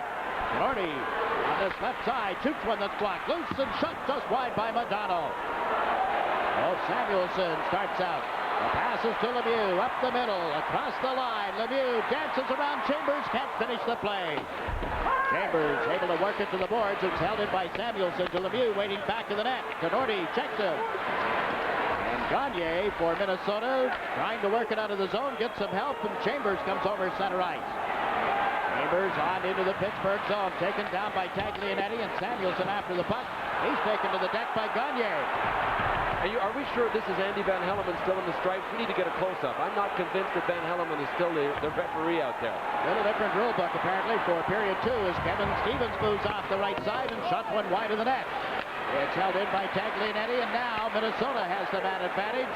Murphy's penalty is 10 seconds to run as Norty sends Gagne over the line. He got checked from behind. Up with it is Stevens. Stevens bumped by Bellows. Stevens able to get it across the line, and handling it here is Johnson. The teams are at 6 aside, and Gagne has the puck for Minnesota. A Gagne shot turned aside. Bellows without his helmet centers it rink wide. Roberts couldn't tie up the man, and Bellows is robbed by goaltender Tom Barrasso. Out of the corner is Prop. His shot is blocked in the defense. Roberts with it here. Tony Roberts, the former Minnesota North Star, played it to the left side and is guided on into the Minnesota zone. Nice play. Casey spotting his man moving up. Pass to Dolan. He gets sandwiched, gets away from the check, and then has it knocked away by Yager. The 19-year-old turns on the forechecking job thrown up by the North Stars. Stratton guides one to Trottier. He's over center ice. Airy drives to the net. The pass there. Bob Airy can't pull the trigger as Casey knocked it away. The puck loose back to the net. Airy is taken down. Bobby Smith will go to the penalty box. An interference call will set up one more power play opportunity for the Pittsburgh Penguins.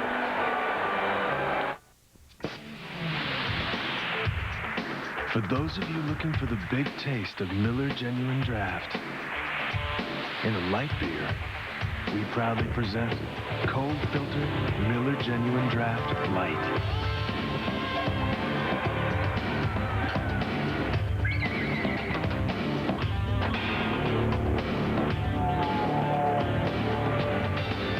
Also available in 12-ounce sizes.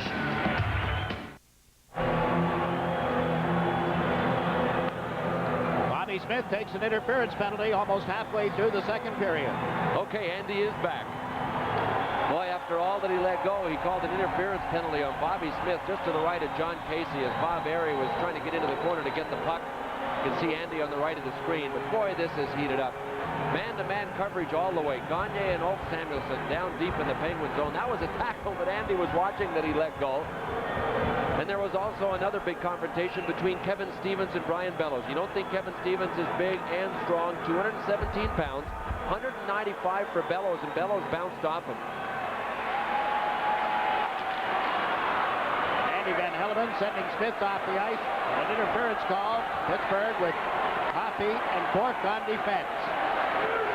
Front. The start of this power play, it's Stevens, Yager, and Lemieux, and Coffey can't get them into the Minnesota zone.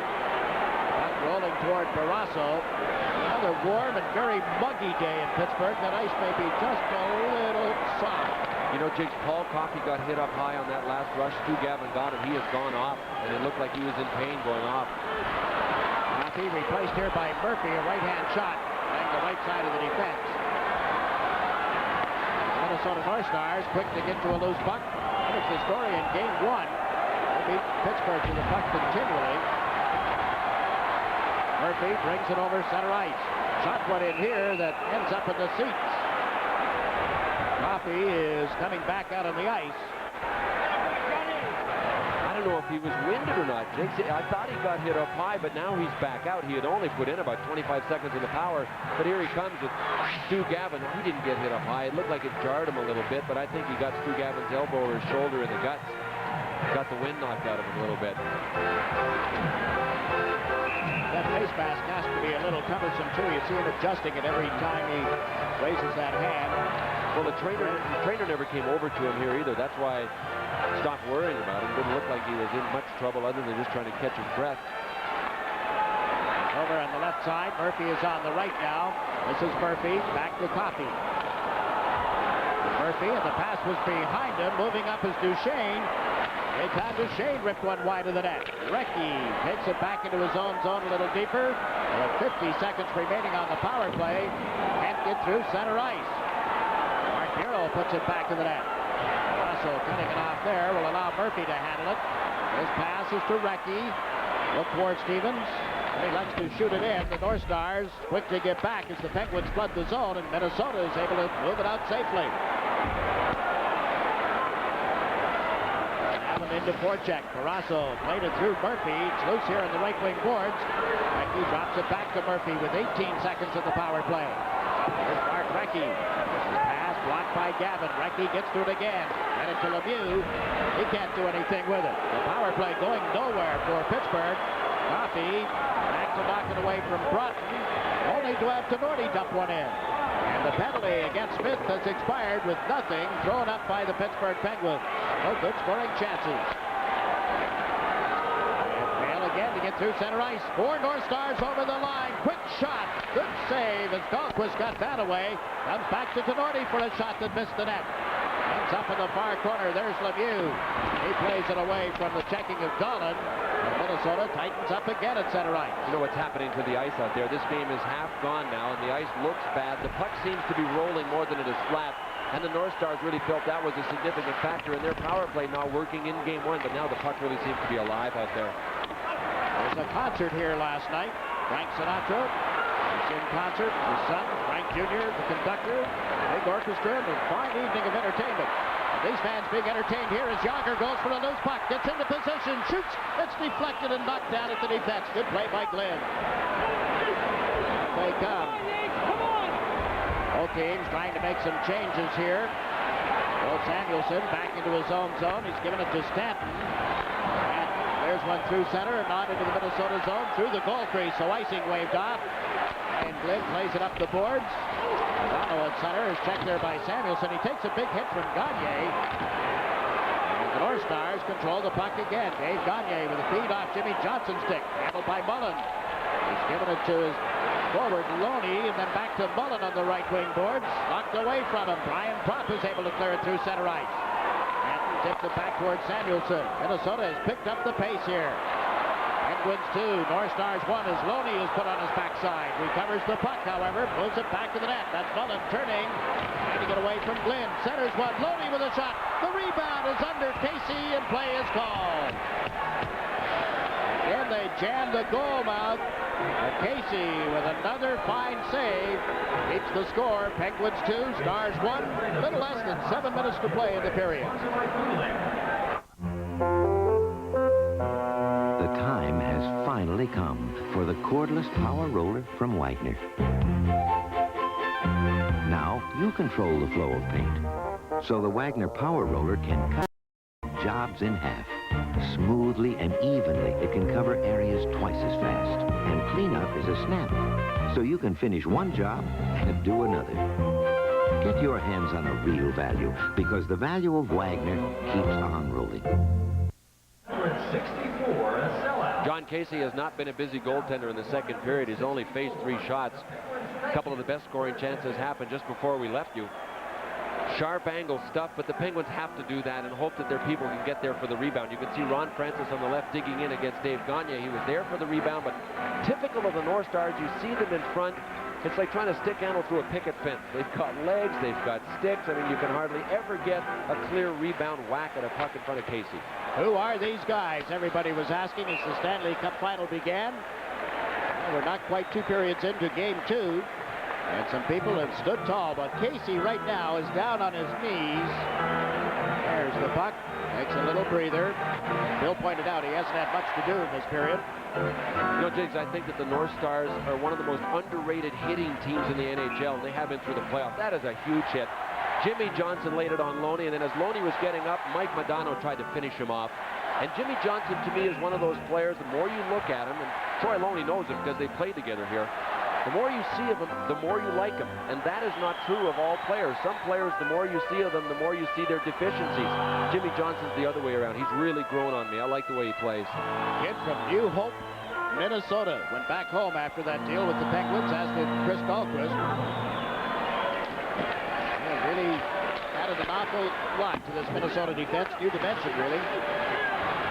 Norty with the puck here. We talked the other night about how he has grown in stature, but he just gave it away, and there's Harry with a shot that's deflected. Put right in front by Francis. Mullen couldn't control it, and it's brought back by Duchesne. Long shot is off the boards and on into the Pittsburgh end of the ice. This is Bob Harry. Around to Mullen. He got checked by Tenorti, but now Harry moves it up ahead. Over the line with it is Francis. Ron Francis around the check. Dropped it back for Pack. Jim Pack left it. Mullen with a shot that's blocked in front of the net. North Stars trying to move it out. It's intercepted. Joey Mullen makes the pass in front. Francis can't tip it through the defense. Mullen unable to recover, and Gaetan Duchesne guides it down the boards and on into the Pittsburgh zone. Icing waved off as Taglianetti goes back. More typical North Stars defending. Penguins all over them. How many shots did they get on John Casey? Tip. And as you pointed out, few shots, 4 now in this period. Minnesota with the only goal, that was on the power play to establish a new Stanley Cup playoff record of 33 power play goals. So we still have at least 2, 3, 4 games remaining, or 5 in this series. Recchi has dumped the puck in, and the North Stars clear it out. This will go through the goal mouth. Harry Murphy doesn't get it out of the zone. It's centered in front. Bureau can't make the play in time for Berezan to finish it. Here's Lemieux starting out. A penalty back to the play as Recchi was knocked down. Lemieux dances in and scores!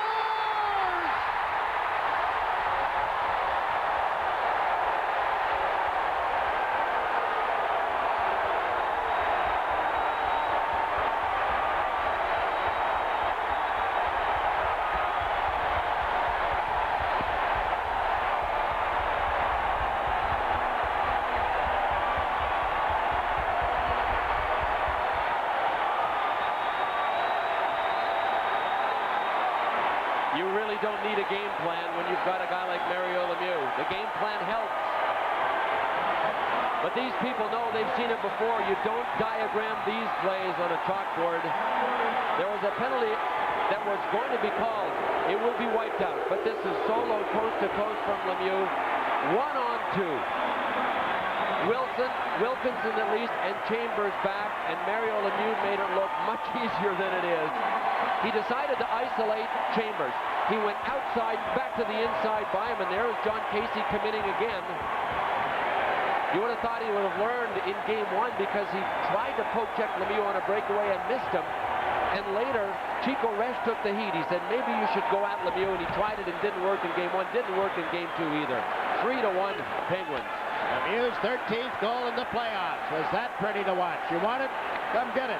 They did. He took it away from him. Tucked it by Casey. They're back in that Minnesota zone. This is Jogger. He has shot the puck wide of the net. Bobby Smith works it up ahead toward Dolan, and Samuelson moved over on him. Ryan Trottier back for Pittsburgh. Trottier tried to move around Dolan, was able to get it to Loney, to Jogger, back to Loney at the top of the circle. He shot it wide. Trottier takes it off the board, sets up Stanton for a rip. That's tipped and cleared aside by Casey. Now Samuelson with a shot that didn't get through. Out comes Smith. As Bellows trailing. Smith across the line, was knocked away from him, recovers offside, and then he is hit by Trottier. The two of them talk it over, close range. Tempers are right on the edge in Pittsburgh.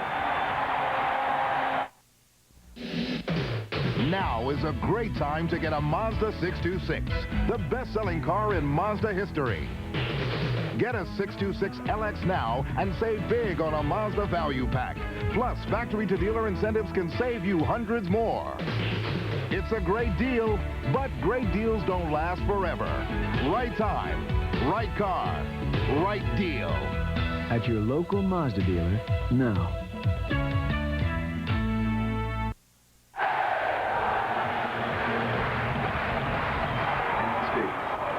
With Vice President and General Counsel of the Penguins, Mr. Paul Martha.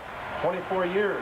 Is this the best it's ever been? Oh, by far, John. Yeah, it's great. It's really great. Now, with the building full every night, you've got to look ahead. You've got some young players that are stars looking ahead to big contracts. How do you feel? We have some tough negotiations coming up in the offseason. There's no question about it. But we're not thinking about that now. Now we're just enjoying being in the finals of Stanley Cup playoffs. Congratulations. Go back and enjoy it. Thanks a lot. They love the team that they put together here. Mariolo has everybody up and cheering. Solo effort by Lemieux made it 3-1. Boy, what an outstanding move. And remember in game 1, if you saw it, that Lemieux came in, and when Casey committed, he went to the forehand. The man can go inside, outside, over, under. It doesn't matter. You can't commit first and hope to get Mario Lemieux. You can't. Each team with a goal here in the second period. Penguins lead it. Score of 3-1. Ernie Roberts moves it up ahead. Stevens got pushed towards the boards. Puck loose back of that Minnesota goal. The Penguins move in. Norty reacted as if he expected an icing call. None was made, and the puck is held here by Murphy.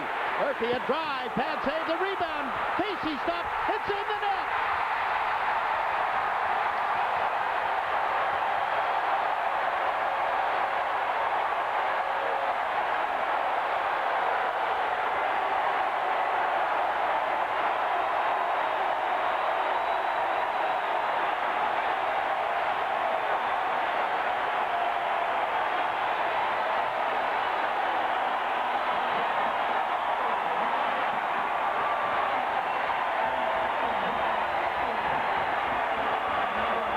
People know the Penguins have just about blown this one wide open.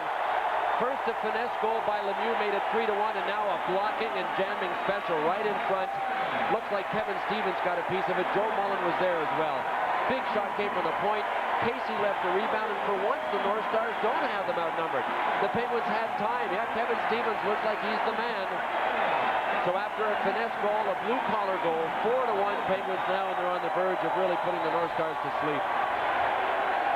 Second goal in this game, 15 now in the playoffs for Kevin Stevens.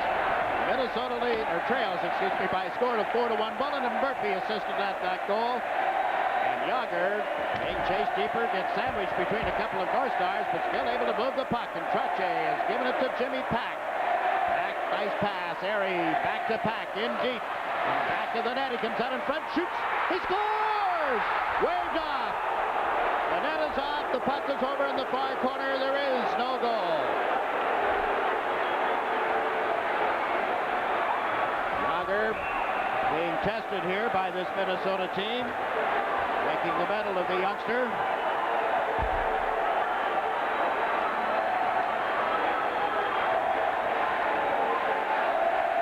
Van Helleman looked as if he waved it off pretty quickly. It was a wraparound attempt by Jim Pack. Nice play by Airy. He pulled up on the shot, gave it to Pack, but he couldn't control. As he comes around the net, you can see that there's traffic in front. Andy Van Helleman should come into the picture as the play actually went through off the post. There's Andy at the top left. Yeah, it hit the far post, came out to the goal line, but not over, it looked like. And Andy Van Helleman saw the whole thing. Off the post. Yeah. Puck off the post, net off its little moorings, no goal. Jimmy Pack is deprived of having his name in the Stanley Cup record book, playing his first game in this series. Evan Stevens, what a story. I mean, it's 13 goals prior to tonight, Bill. 10 had either tied the game or put the Penguins up by 1, and 3 of those have been game winners. He's got 2 here tonight. He got the goal that made it 2-0, and he got the goal that has made it 4-1. Now, if he can just learn to score when it counts. Yeah. Well, the great athletes, they will not stay down 2 consecutive games at this stage of any sports season. Great ones won't even stay down 2 consecutive games during the regular season. Recchi, Lemieux, and Stevens have all been outstanding. Looking at Paul Coffey has the helmet off with a lead of 4-1, and he was used exclusively on power plays tonight. I think he may have the rest of the night off unless Minnesota comes roaring back here. Pache on the draw, couldn't drag it around Smith this time, and out comes Brian Bellows. Bellows down on the left side of the ice, trailing the play was Dolan. As he centered one, it's cleared aside. Bob Airy moves it up ahead to Trache.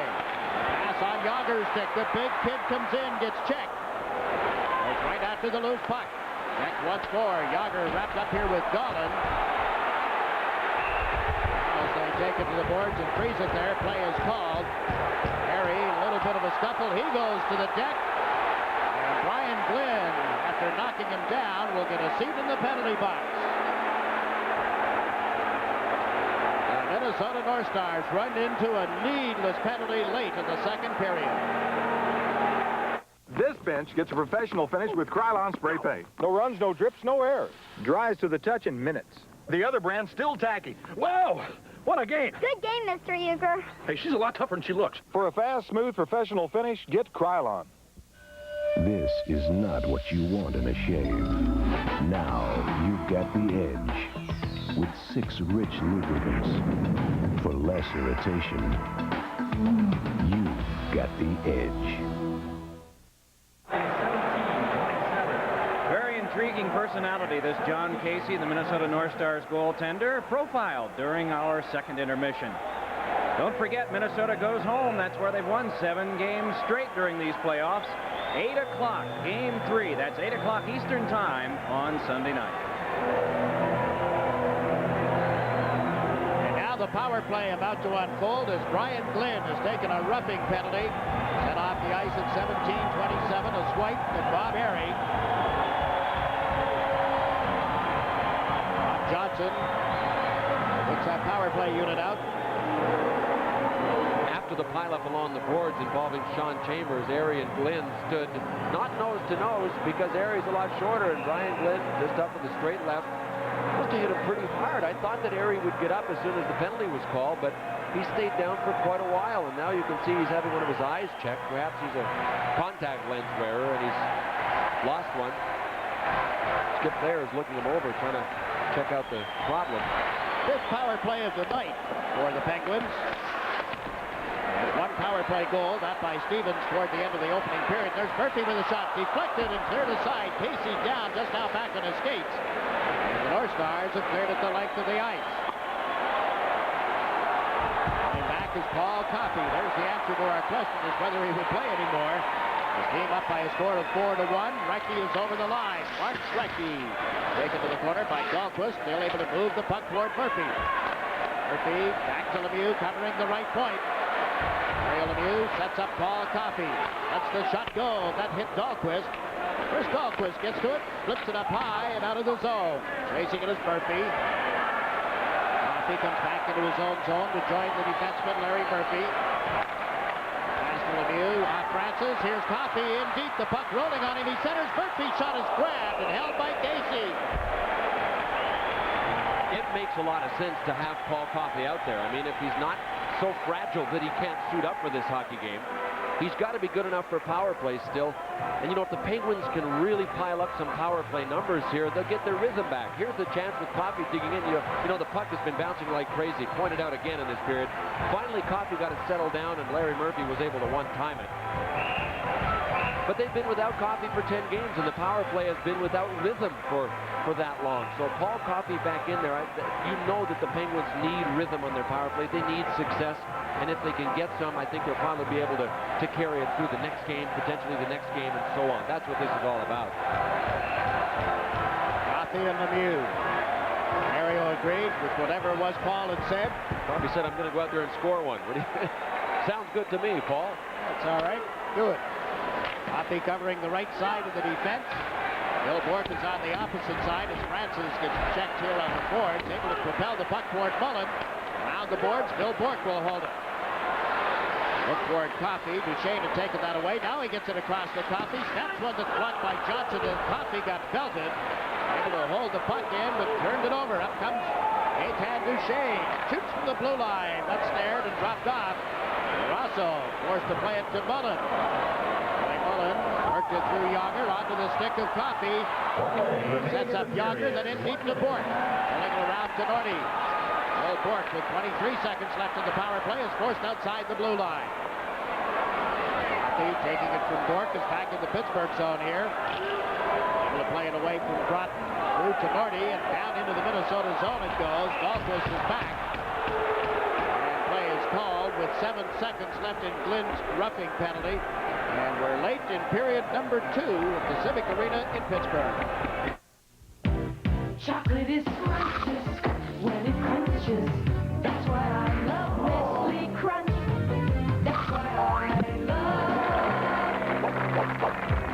Nestle Crunch Crunches. This is not what you want in a shave. Now you get the edge. With 6 rich lubricants for less irritation, you got the edge. The DeBartolo family has run this hockey team since 1978. They're waiting to be rewarded. You see Ed Sr. is here tonight. And a few words. He talks to Bob Johnson on a daily basis for about 20 seconds. But they've never spent that much time with the players in the locker room, and I think a lot of players resent that. They see the DeBartolo family involved with the 49ers, and they kind of feel like the forgotten kids in the sports family. His team is up by a score of 4-1. Time running out in the second period. Much happier situation than the opening game of this series. But the scenario is that Pittsburgh has won game 2 of each of the previous series, and now we've got a whistle as Samuelson was belted and knocked down, and there will be another roughing penalty against the Minnesota North Stars. Loney over to bump Wilkinson, and Bob Gainey can't be a happy coach. Well, Bob Gainey will have that steep hill real greasy in the third period because his guys have apparently forgotten about discipline just because they're down 4-1. Brian Glynn took one. Now Neil Wilkinson is taking a roughing penalty. We've only got 2 seconds to go in this period, so you know what'll happen. A power play. Right in the background, you can see up along the boards. One of the Penguins falling down. What's that, Olfie? It was Olf. But this means that the Penguins will start the third period with just about a full 2-minute power play, and down 4-1. It's a no-no.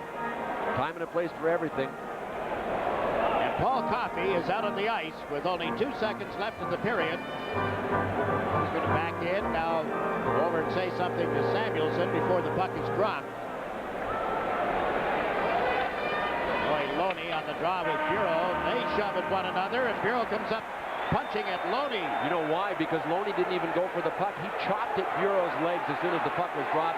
And now I know why Loney and Trottier switched positions on the faceoff. Now we've got Tenorti and Loney.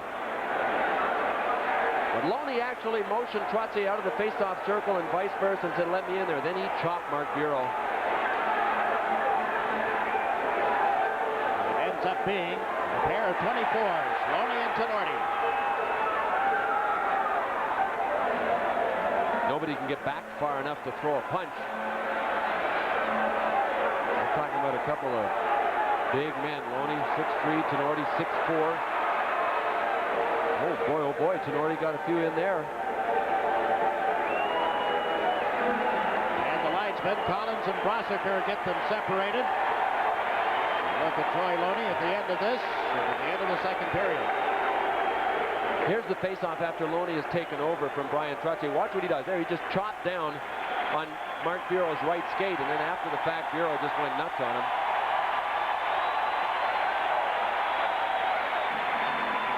Bureau out of there, and it ended up being Tenorti and Loney. So some penalties at the end of the second period. And again, Mario has an exchange with the referee, but the score, the Penguins 4, the North Stars 1, and we pause now for a regional break. You're watching Sports Channel America's exclusive Stanley Cup coverage. The 1991 four-door Chevy S10 Blazer. Engineered with standard four-wheel anti-lock brakes. Open one up and see why nobody's winning like the heartbeat of America.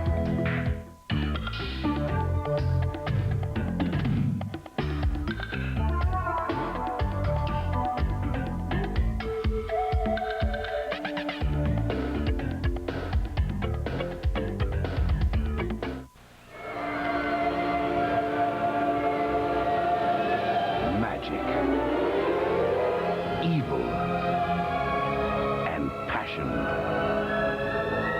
The legend as it's never been told before. Kevin Costner is Robin Hood, Prince of Thieves. Rated PG-13. Starts Friday, June 14th at a theater near you. Hello? Hi, honey. I just checked in. How was the flight? Bad food, good movie. I miss you. I miss you, too. I feel so alone when you're not here. Did you lock all the doors and turn on the ADT system? Yep. The last thing a burglar wants to see. ADT helps protect your home and family 24 hours a day, every day of the year by linking your home to an ADT customer service center. Call 1-800-ADT-INFO.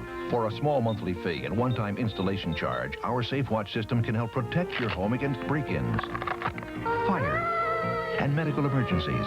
Help protect your home. Help protect your peace of mind. Call 1-800-ADT-INFO. I'll see you at home tomorrow night, then. I love you both. We love you, too. We'll be here. ADT, we're home even when you're not. ADT SafeWatch. Call this number now. Only $395 installation and $19.95 monthly monitoring fee. ADT, we're home even when you're not. Big three-goal lead for the Pittsburgh Penguins at the end of two periods by a score of 4-1.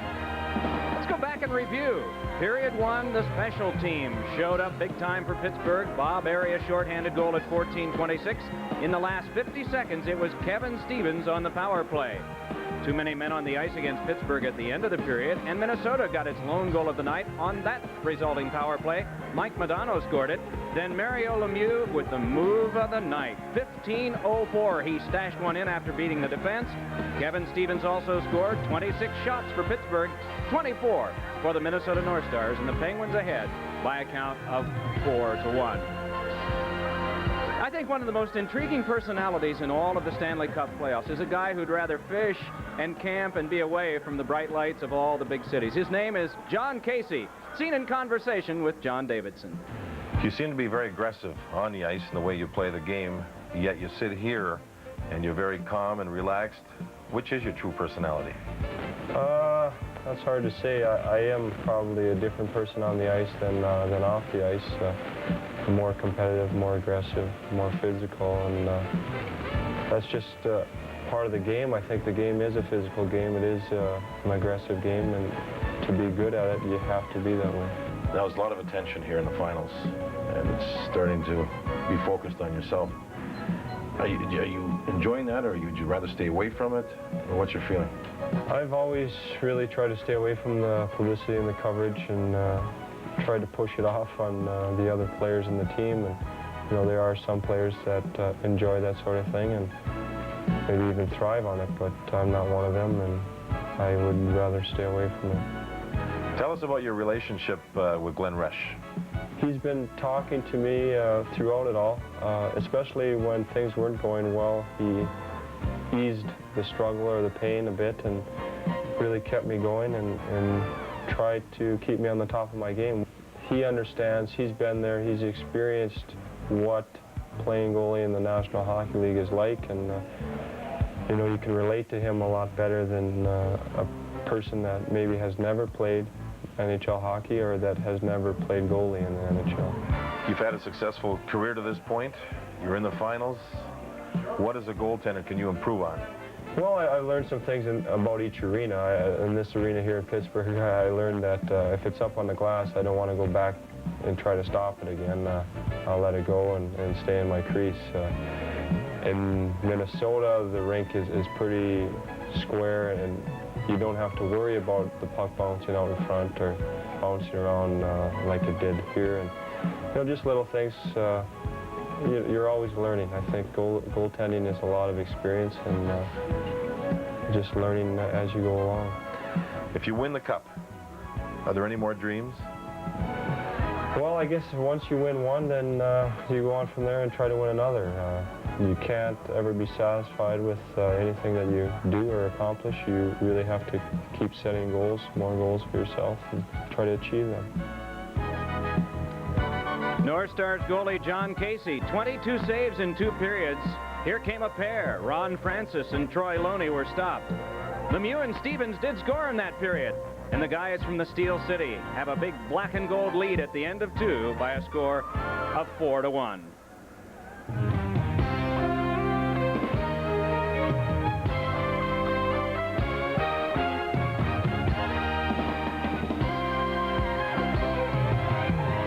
Okay, we know what we're eating. Why don't you pick the wine? What do you feel like, red or white? Surprise me. Today's cooking is lighter, fresher, full of natural, delicate flavors. Like today's wine. White Zinfandel. Gallo. So how'd I do? I'd say perfect, but I'd never hear the end of it. Ernest and Julio Gallo invite you to try a surprising White Zinfandel. It will change the way you think about Gallo. The adventure of the season is about to begin. This summer, catch the Hawk. That's gotta hurt.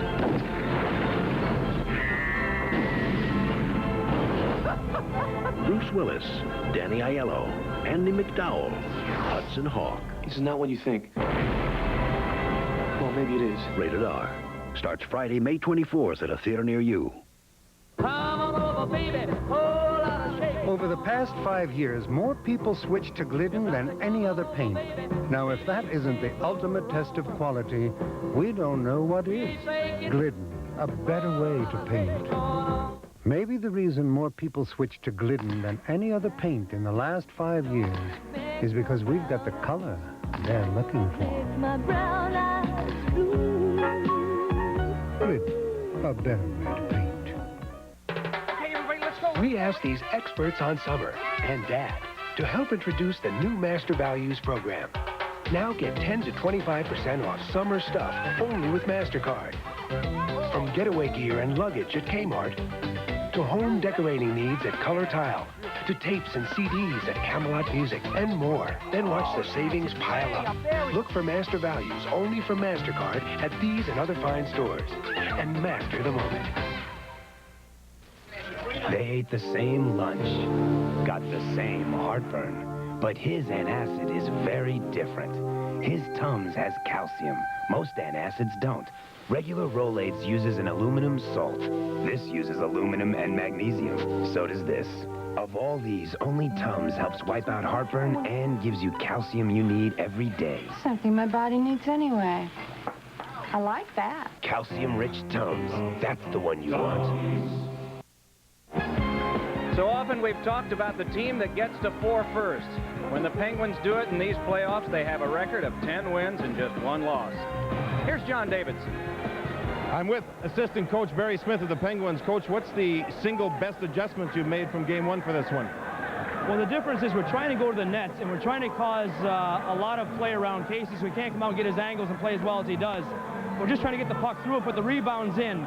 I think the boys have done a good job in that. And the power play was good for 1 goal, and I think the penalty kill has been pretty good. So our special teams and our 5-on-5, we want to get the puck in deep. We want to get it at the goal. Now, with a comfortable lead, what will you tell your players going into the third? Comfortable. I don't know what comfortable is. We just want to play our game. We don't want to sit back. We want to play aggressive. We want to take the puck to them. We want to continue what we're doing. We don't want to play off them. Thanks, Coach. By the way, I talked to Paul Coffey as he stepped off the ice. I said, how do you feel? He said, how do I look? I think it looks pretty good.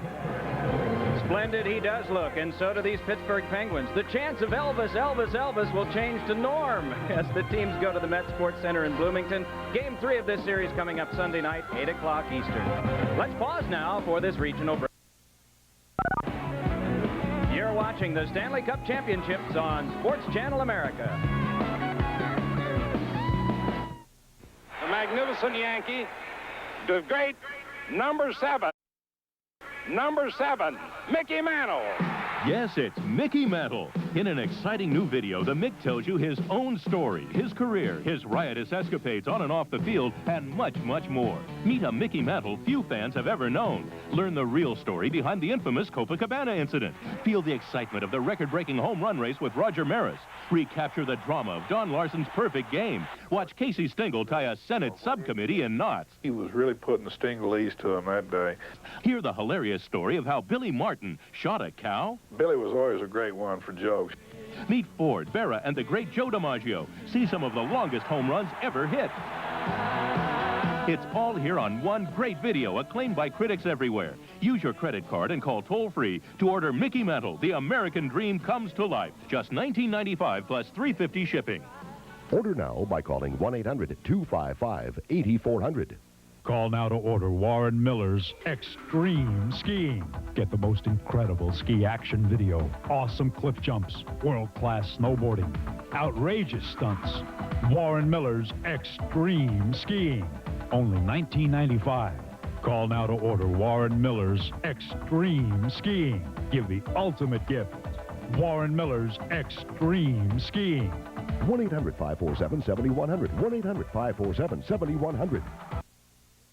For any reason you need a car, call your local Thrifty Car Rental. Need more room to roam? Call Thrifty. Special car for a special day? Call Thrifty. Car in the shop and you need a replacement? Call Thrifty. Now tops and prices are down on Thrifty convertibles in Tampa, Florida. Airbag equipped. Reserve one now, convertible or any car, and save a lot of money. Tampa Thrifty Car Rental, because it's your money. Pittsburgh Penguins are leading the Minnesota North Stars. We're between periods 2 and 3. The score of the game is 4-1. And if you've just arrived in the living room and whoever's watching has told you, boy, you should have seen the goal Lemieux scored, you're going to get to see it again one more time. Tell you, Mike, it started with great defense, and from that play defensively, it led to the best player in the series scoring a goal. Here we see what we call a 3-on-3. 3 defensive players, 3 offensive players, and as we roll it here, you'll see the Penguins come back, pick their men up nicely, Barrasso with a save, but all 5 men are back, Mike. And that's the key to setting up defense. We've got 1, 2, 3, 4, and there's another player that was circling back in. So you're seeing all the players back. The only one you don't see is the man that's going to score. Bork took a hit to make the pass, and there goes Mario. Now he picks up speed with the puck. He's moving in on 2 defensemen. We stop it. We call him the best player in the series because he's by himself, and there's 2 North Stars there. There's another one there. Basically, you can call it a 1-on-3. He'll take Chambers, beat him. Now, if you see him move in on the goaltender, you stop it there. Lemieux's got the puck in front of him. That means to a goaltender that he's going to deke. And if you see the goal stick, it's already extended by the goaltender. Lemieux reads that, the extension of the goal stick. Watch the deke. Mike, if he had the puck back beside him, he could either deke or shoot. When a shooter has the puck in front of him, that means he's only got one play, and that's to make the deke. Casey gambled for the second time on breakaways in this series with Lemieux, and he's lost twice. It's fun to watch, isn't it, if you're not the goaltender? Right. You never played against him, did you? Thank goodness. That was the third goal. Minnesota has 4 of them tonight, or rather, Pittsburgh has 4 of them tonight. They lead these Minnesota North Stars between periods 2 and 3 by a score of 4-1.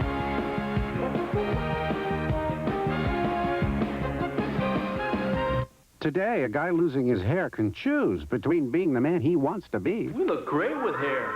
Do something to save it. and the man he could become. Can't you accept nature like everyone else? Doctors have hair loss treatment programs that are proven to work, and the sooner you see a doctor, the better. We don't want nature. We want hair. When you've considered the arguments, We might look great bald. and you decide you want hair, there's only one thing to do. See your doctor, or call this number for more information. Okay, kids, I guess that wraps up logarithms. Moving right along now to the Pythagorean theorem. Simple, simple, simple. This states that the square of the hypotenuse is equal to the sum of the square of the opposite two sides, as in a squared plus b squared equals c squared. Got that? Great. Next, advanced calculus. At the Prudential, we believe some things can't be explained with a lot of fancy talk. So when it comes to homeowners insurance, Let's go over your property coverage again. we won't let you get it until you've got it. Your piece of the rock. It was a simpler time. A time of hope and faith in the future. Blue jeans and white t-shirts were in. And people fell in love with the Miata. A ragtop, a two-seater, a true roadster. Everyone seemed to be feeling pretty good. The Mazda Miata. It not only gives you a glimpse of the 90s, it takes you back as well.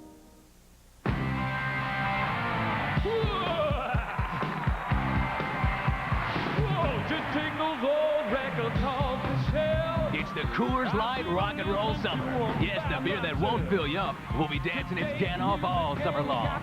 Just visit the display and look for the specially marked cans, and you could instantly win Carver's Ultimate Stereo System, Cost Stereo Phones, 10 and portable CD players, and cassettes from Capitol Records. We know it's only Coors Light Rock and Roll Summer, but we like it. When sports cream, when arms are sore, when legs ache, when muscles hurt. Why Sports Cream? Massaging Sports Cream In brings fast pain relief. No medicine-y smell, no odor. Why Sports Cream? Because it works. Over 28 million adults get athlete's foot. I'm Jim Bird. I had athlete's foot until I used NP27. It has an ingredient recommended by doctors. Look, NP27 stops the burning, itching of athlete's foot fast. NP27. Nothing's a better cure for athlete's foot. Welcome back to the Civic Arena in Pittsburgh. Bob Clark, general manager of the Minnesota North Stars, looking on and joining us in the broadcast booth. That's Mr. Baum. That's Michael Keaton, who has a new movie out called One Good Cop. And one good broadcaster, too, we're told. Welcome. I'm going to do color here, I think, right? You're going to do color. I'll leave. Play-by-play, I think. I'll leave. Whatever you want to do, Michael. I'll do play-by-play. Now, just tell me something. You're not one of these guys that just showed up for the finals. Tell me you've been to Penguins games earlier this season. I got to go now because, no, actually this season, I'll be honest with you, I didn't get a chance to come in any games. In L.A. I see them, and I usually get to see one during the season when I come back, but this is my first game this year. How you liking it? Oh, man, that shot by Lemieux is as good as, you see in this game, don't you think? Yeah, absolutely. I mean, that's something we had mentioned. You can't diagram that on the chalkboard. That's not part of the game plan. That's just him by himself. I think it took the wind out of these guys, too, there for a second, Minnesota, who is a great team, by the way. Must have been a pretty inspirational chat you had with the team this morning, too, Mike. Absolutely. In the dressing room. 3,000 miles I came to just get them a victory. I just told them, don't make me come back and get them another. You know what happens now? They won't let you leave. That's right. I got to stay now. I got to wear Johnson's tie. Michael, thanks for dropping by. Thank you. Good luck with One Good Cop. We'll look forward to it. Pittsburgh native out at the game here tonight. And as he said, he sees a lot of this team on the road, and this team is up by a score of 4-1. Stevens getting the puck into the Minnesota zone is checked there, and Gaetan Duchesne comes down the left side. Wrap around, Berezan can't get it away from Coffey. 1 minute remaining now in a Pittsburgh power play. But they're hemmed in, and Duchesne goes for the loose puck. Trying to center that one off Murphy. Berezan and Stevens go shoulder to shoulder, and up with it is Lemieux. 3-on-2. Lemieux down the right side. Recchi drives to the net. Coffey back to Lemieux, and he shot it wide. Well, Coffey gets bumped on the boards. Kicks the puck toward Recchi to Lemieux, and it jumped over his stick. Berezan trying to slap it out of there. It's held in by Yager, and now brought out. North Stars get to center. Murphy has given it to Coffey. His cross-ice pass toward Yager was tipped. Yager held it nicely, then got checked at the last second, and up with it is Gavin. Stu Gavin worked right back on him, and that gave Murphy a chance to play it. It's outside the zone, but Chambers controls it now. 17 seconds remaining in the Pittsburgh power play. The offsetting penalties at the end of that second period does not affect the manpower situation on the ice. And Paul Coffey has dumped it in wide. Casey handling it here for Dahlquist. And he'll slap it the length of the ice. That kills off the penalty time. So the teams are at 6 aside. Pittsburgh leads by a score of 4-1. Ryan Glynn puts the puck out of play at the penalty box. The clock stopped here. And both teams are going to make some player changes. Tonight's game is brought to you by Mazda Cars and Trucks. Mazda, it just feels right. By Coors Light, the one that won't slow you down. The Silver Bullet is the right beer now. And by Sports Cream. Why Sports Cream? Because it works. Paul Coffey is again catching his breath. He took one up high this time right in the side of the jaw from Gaetan Duchesne. Watch Duchesne give him a swat here right there. Rubbed the elbow right up against Coffey's face to make sure that he tested it. Yeah, this is the Stanley Cup Finals. Paul Coffey has to be careful. They're going to try for him when they can. Coffey's jaw broken. Struck by a shot off the stick of Dmitry Kristich in that series with Washington. Then he got an elbow thanks to Hunter, and that hurt a little more. 10 games in the playoffs had gone by before Coffey got back into the lineup. Yager able to move the puck into the Minnesota zone. It went up in front, gets to it again to the backhand, can't shoot it. Trache does, hit the post. The net is off, no goal. It was stuffed in by Erie, but the goal will be disallowed. Boy, this is one of the types of plays that I think Andy Van Hellemond has license to allow. The net was definitely off, but it really hadn't been displaced that much. But I guess it was just off a little too long for Andy's liking. He has signaled it off. After a super individual effort by Yager here to get in front, Brian Trottier will pick up the puck after it slid off Yager's stick. His backhand shot hits the side of the net, either that or the defenseman that was standing there, and Bob Airy thought he had himself. Bob Airy had an easy goal. No way, you might not be able to see it from that angle, but the net is actually off of its little magnets at that point. Bob Airy wasn't celebrating that much. I think he sensed that it was going to be waved off. Oh, look at it. That's a good save by Brian Glynn. Yeah, it's off right now, long before it ended up on Bob Airy's stick. What do you mean, no goal? Andy Van Hellemond had indicated that the face-off will come outside the blue line. Now that's being discussed. And the officials wait to drop the puck.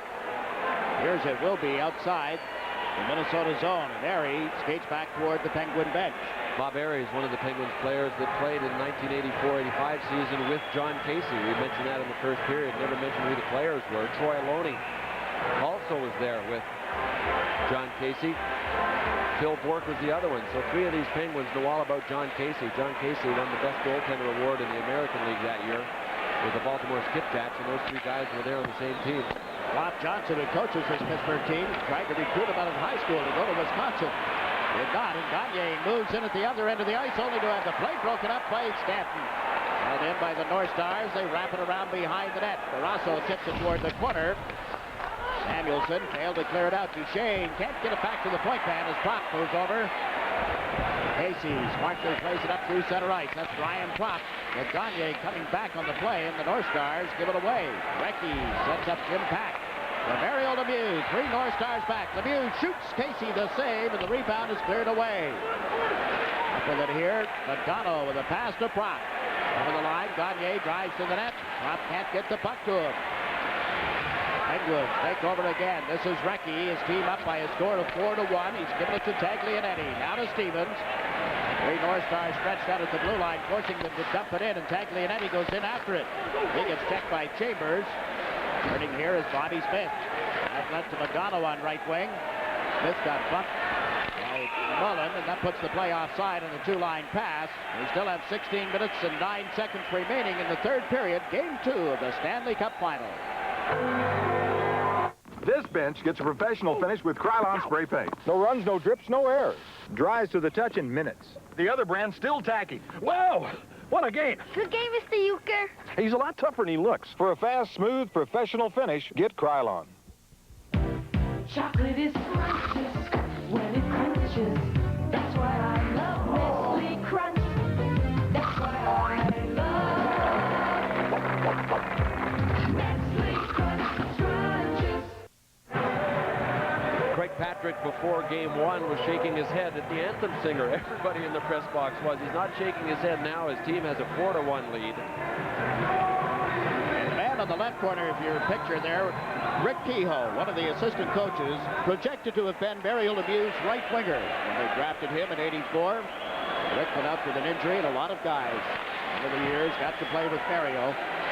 Probably more than Mario would have liked. They just couldn't find anybody here to play with him regularly. North Stars had a 2-on-1 setup deep in the Pittsburgh zone and couldn't finish it off. Kevin Stevens has cleared it towards center. Murphy gets to it now. The pass is to Mullen. Roy Mullen drops it to Kevin Stevens. Off right wing. Shot one high and wide of Casey. It's held by Murphy. In around the boards to Stevens. Couldn't get a stick on it. Mullen goes after a loose puck. Bellows is getting up slowly. He had been knocked down. Now is limping. Can't get back to the bench, and Casey can't stop the puck either to get a face-off. He had it momentarily, but could not hold it. North Stars come through center ice. Jimmy Johnson trying to dump it in. That was blocked.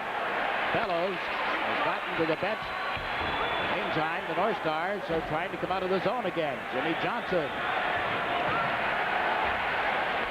Through center. And dumped on into the zone by the other defenseman, Glynn. Barrasso plays it up to the right side.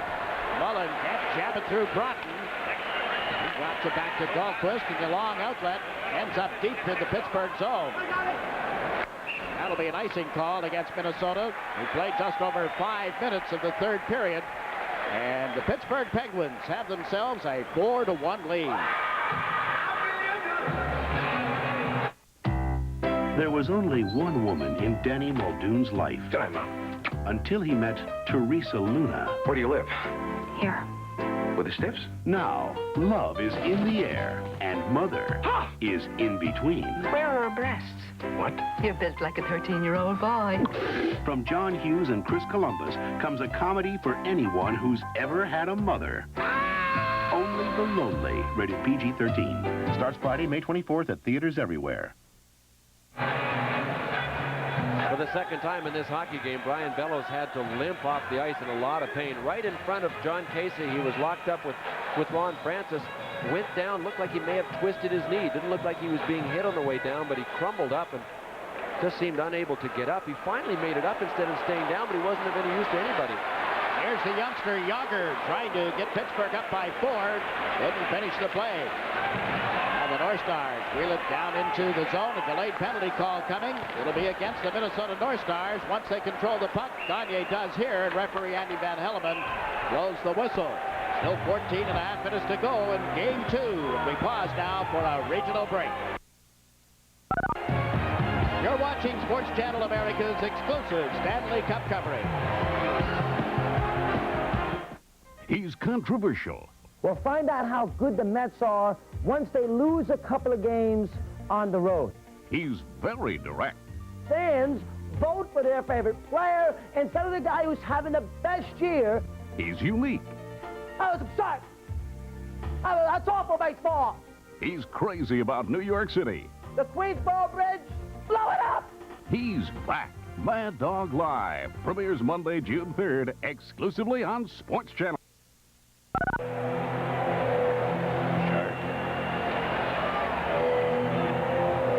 Penalty is on Mike Modano for high sticking. Got the stick up pretty good on Olfey.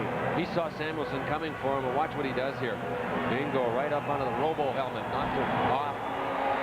Took a while after the play had stopped to get things calmed down because Olfey kept coming back to the bench to retrieve his helmet, and the North Stars players were taunting him all the way. Shark fins go to work as the Pittsburgh Penguins put the power play out on the ice. Up by a score of 4-1. Coffey is out there with Murphy as the point man. Mullen will play the left side. Yager the right with Francis in the middle. It'll be Broughton on the draw here, won by the North Stars. And the Penguins get a chance to come out. Number 77, Paul Coffey, is giving it to Yager. Yager with a reach similar to Lemieux, right side to Francis. He is bumped there, but Mullen gets to the puck. Puts it in deep for Yager. Trying to center. Francis coming late, takes it down. Mullen pulls to the side of the net. There's the pass, and Mullen can't complete it. Boy, Mullen places it back in the net. Mark Canordi moves over for Minnesota and clears it out towards center ice. Murphy is back. Pass to Francis. Now to Murphy. Coffey goes back to the net. So does Murphy. Coffey up the right side. Takes Murphy's pass. Carries the puck through center ice. Across the blue line. Nice move. Then Coffey got knocked down and still got it in front of the net. Francis in after it now. Centers. And the point man had moved in too quickly. And are chased back. Murphy in the exchange with Barrasso. Saw that he had a man coming in. Bureau. Duchesne is the other forechecker here for Minnesota as Kevin Stevens brings the puck over the line. He's fed it to left wing. Recchi trying to drive in. Got checked. There's Stevens as well. Now Coffey with a shot that's blocked. Knocked away from Murphy, who has to hustle back. Murphy got pulled back, and Bureau picks up a loose puck. Mark Bureau off right wing. Shoots. Barrasso stops that. Puts it behind the net for Lemieux. That's along the boards. It's taken here by Recchi. Recchi over center, 3 North Stars back. Stevens couldn't handle the pass, and he gets bumped. And Minnesota North Stars killing this off at 30 seconds left in the penalty to Madonna. Harry Murphy with a feed to Recchi, up ahead to Stevens. Kevin Stevens bump, shoots one just wide of the net. Bill Bork chasing it, trying to knock it away from Doug Smale. Smale, who hasn't seen a whole lot of ice time, forces Pittsburgh into the zone, but they come in offside and play is called. 10 seconds, all that's left in Madonna's high sticking penalty, Bill. You know, there's a lot more open ice now that this is a power play that we're seeing, but people are still charging at one another, and a couple of times guys have come close to knee injuries in this one. Sean Chambers is cruising through the neutral zone just looking for people to try and get in front of. And you know that Mark Recchi will be one of their targets as well. Here's Mark Recchi coming through, and you can see that Chambers came charging at him. That looked like a knee from here. Recchi went up, wasn't hurt, luckily. If you can get both feet into the air before the knee hits, your skate blades won't catch in the ice, and you really end up sort of harmlessly being popped into the air. Short-handed, the North Stars are still trying to be aggressive. Good play by Gaetan Duchesne to free up Mark Bureau. And Bureau, watch what Paul Coffey does here. He was backing up. He turned. Whoop, wrong way. Bureau ended up with a pretty good scoring chance, but that's what we talked about in the early going. Paul Coffey's strength definitely not defensive plays, and Paul Coffey very often will turn the wrong way like that, and you will end up with a good scoring opportunity. Bellows, who had gone off earlier in this period, Bill, is back out there now. Penalty against Minnesota is over. 4-1, Pittsburgh leading in Game 2 of the Stanley Cup Final. A win here tonight by the Penguins, and the series goes back to Minnesota, tied at a game each, but they give the puck away. Tenardi with a shot, that's blocked. Yager gets it out of the zone. A lone Penguin moving up. Yager turns back. To Airy coming in, centers behind Yager, a drive to the blue line. Jim Pack with a good shot. Yager handling the rebound here, goes back to the net, trying to get somebody open in front. It's checked on the play, right on him. And Chambers, and now Taglianetti is in to join the play. Bellows takes him to the board. And Tranche is there as the puck is in and out of Taglianetti's skates. Still moving. Waiting for it to come free. Taglianetti backs around the boards. Pittsburgh changing on the fly. Now they have frozen it long enough to get a face-off with 11 and a half minutes to play in the third period, and we pause for a regional break. You're watching Sports Channel America's exclusive Stanley Cup coverage. The 1991 four-door Chevy S10 Blazer. Engineered with standard four-wheel anti-lock brakes. Open one up and see why nobody's winning like the heartbeat of America.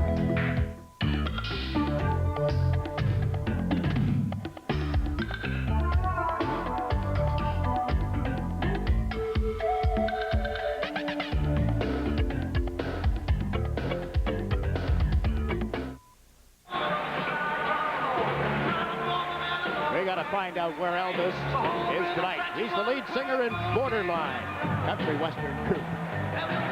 There's some big action behind the play. As it moved up ice, Brian Bellows and Paul Stanton ended up locked up. There, Bob Airy took off and went to the other end, but there's Bellows in front. Taglianetti was there with him. Oh, man. Well, that's another play. I thought it was a standing play. Brian Bellows has had his nose in everybody's corner, including Taglianetti. Now in the draw, it's Francis against Gagne, and Minnesota comes up with the puck, but given away. Held in here by Ron Francis. Moved it around Johnson to the open side of the ice. Brian Glynn controls it now. Glynn's outlet is knocked back into the zone by Gagne. O'Donnell takes it off the boards.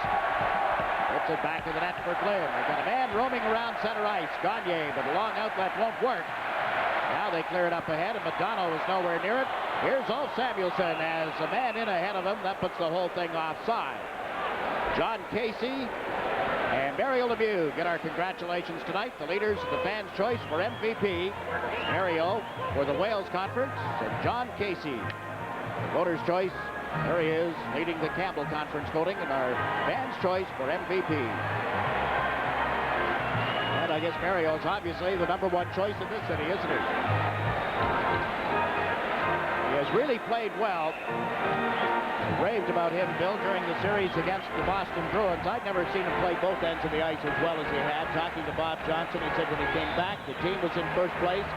They had grown, they had learned how to win without him, and he was just an added dimension to what they had going. You know, as you get closer and closer to the big trophy, it's amazing. Every player develops a conscience for defense, even if they've never had one before. So it takes getting this far in the playoffs to start playing that way, but it's worth it. And the Penguins need Lemieux to play on both ends. They absolutely do. Now here's the star of game one, Neil Broughton, getting into the Pittsburgh zone, only to be pushed off the puck. Continues to battle for it, tied up with Roberts. A couple of former teammates, it comes loose. Wilkinson going back to the net is checked by Larry Murphy. Hero dumps it in a little deeper. Murphy gets his stick back, but kicks the puck toward the corner. Broughton with it now, off balance, and is met immediately by Gordy Roberts. The Penguins able to clear the zone. A long pass to Loney. 2-on-1 with Erie moving up. Back quickly is Bureau. Quick shot wide of the net by Loney. Covered and cleared up by Dahlquist. And at center ice, it's handled by Samuelsson. His pass ends up deep in the Minnesota zone. There'll be no icing call. Both teams making some player changes. We have exactly 10 minutes to play in the third period. Penguins leading 4-1. More Stars moving in. Barazan with a backhander. Barrasso down has made the save. The net is off, and play is called. The Pittsburgh Penguins with a 3-goal lead, trying to tie the Stanley Cup final on home ice.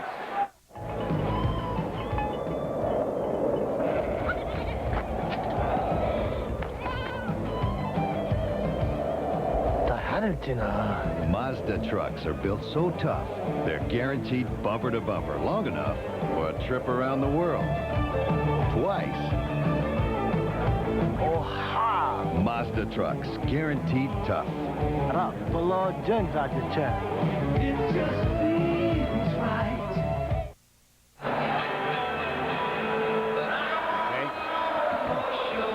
Xerox brings you up to date on the scoring leaders during the Stanley Cup playoffs. Mario Lemieux with a goal and an assist tonight, 33 points. Mark Recchi, 2 behind, and Brian Bellows of the North Stars with 27. Kevin Stevens has 26, and Ray Bourque, the recently ousted Boston Bruins, with 25 points. Those are your leaders, brought to you by Xerox. Pittsburgh with a line of Lemieux, Bourque, and Recchi out together. Bill Bourque playing the left side with Lemieux in the middle at the moment. Bourque fell. That allows the North Stars, Brian Glynn, to move up. Glynn is across the line. The puck slipped off his stick. The Penguins failed to clear it outside the blue line. Glynn got another slap at it. That hit Jim Pack. Pack, Ford, and Sol Correa to Lemieux. Bourque is knocked down. There's going to be a penalty as Bourque draws one against the Minnesota North Stars here. A hooking penalty. I'm not sure that it would matter with 9:21 to go. I guess there's enough time, but the North Stars have changed the way they play. I mean, their bread and butter is mixing it up coming through the neutral zone. They're primarily a dump and chase team. We'll take a look at this penalty. First of all, Duchesne dragging down Phil Bourque. But the North Stars now have resorted to what most teams go to, and that is a strict carry all the way type of attitude. Brian Glynn the last time tried to carry on the rush. The Penguins are ready for them. They're stacking it up in the neutral zone now, especially at their blue line. And the North Stars still have to say to themselves, look, our bread and butter is dumping and chasing and forcing turnovers at times. Not always, but you have to do that at times, and they've stopped doing it completely. Despite all the chances they've had tonight, the Penguins have put up only one power play goal. Shark fin. They're out there again with those cards, with shark fins. Minnesota up with the loose puck. Broughton across the line, shoots one. Blocked by Tom Barrasso, brought back by Ron Francis. Up to Lemieux, now to Yager. 2 men back, Lemieux cuts to the left side. Yager held the puck too long and put the play offside. 9 minutes and 6 seconds left in this third period at Pittsburgh. Lemieux has to get back outside for a face-off. Some interesting news out of Calgary yesterday, where Cliff Fletcher resigned as general manager of the Calgary Flames. I wonder what's on his mind, where he's going to go. Retirement doesn't sound like the answer, Bill. No, there'll be more news, I'm sure, coming out of Calgary. I don't know what the problem was there or what transpired that led to Cliff's resignation, but widely respected as one of the top general managers in hockey. He will certainly, I'm sure, be talked to by a number of teams. There's Kerry Fraser on the right. He's the standby referee for tonight's game. It was Ray Scampanello on the left. He's backing up the linesman. Puck out of play here as the North Stars tried to clear it out.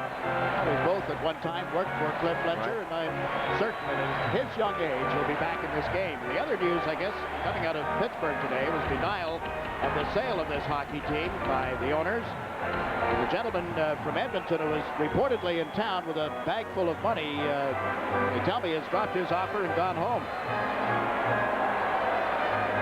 President John Ziegler at the game, no doubt, is right up to date on any offers that have been made for this Pittsburgh hockey team.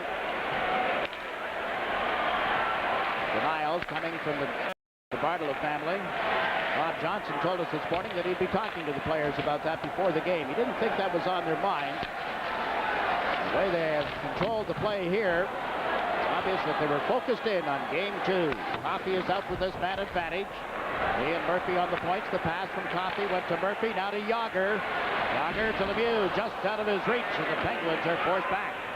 All Coffey gets to it again. Trying to play it through. His man could not, and that's Barazan slapping it wide of the net. Minnesota changing the penalty-killing unit. Up with the puck is Murphy. The pass to Recchi. Shot it around the boards. Casey can't get to this one. Kevin Stevenson after it. Lets it go back to Coffey. Centered one. That's broken up in front and brought back. Sean Chambers can't play it through Coffey, and Lemieux works it out towards center ice. Minnesota in control of it here. Johnson moving it to the left side. 35 seconds remaining in the power play for the Penguins, but it was almost broken up by Broughton. Mullen has given it to Paul Coffey. Pass into the skates of Stevens, moves it up the right side. That's Mullen chasing it into the zone. Joey Mullen drops it toward the corner for Recchi. Round out to Mullen, hits him on the skates. Kevin Stevens can't get it back to Mullen, and the North Stars have cleared the territory. Again, Minnesota changing their penalty killers. 6 seconds, all that's left in this man advantage for the Pittsburgh Penguins. Samuelson guides one to Trottier. He overled Mullen, and that will force the defenseman Brian Glynn to chase it. He's given it to Duchesne, who has just stepped back on the ice from that penalty. Bobby Smith brings the Minnesota North Stars over the zone. Was poke checked away, then Dolan got a shot that's turned aside. Duchesne can't get it freed up in time to shoot it. There'll be another penalty, but this will be against the Pittsburgh Penguins. Just a couple of ticks more than 7 minutes remaining in period 3. The Penguins lead by 3 goals.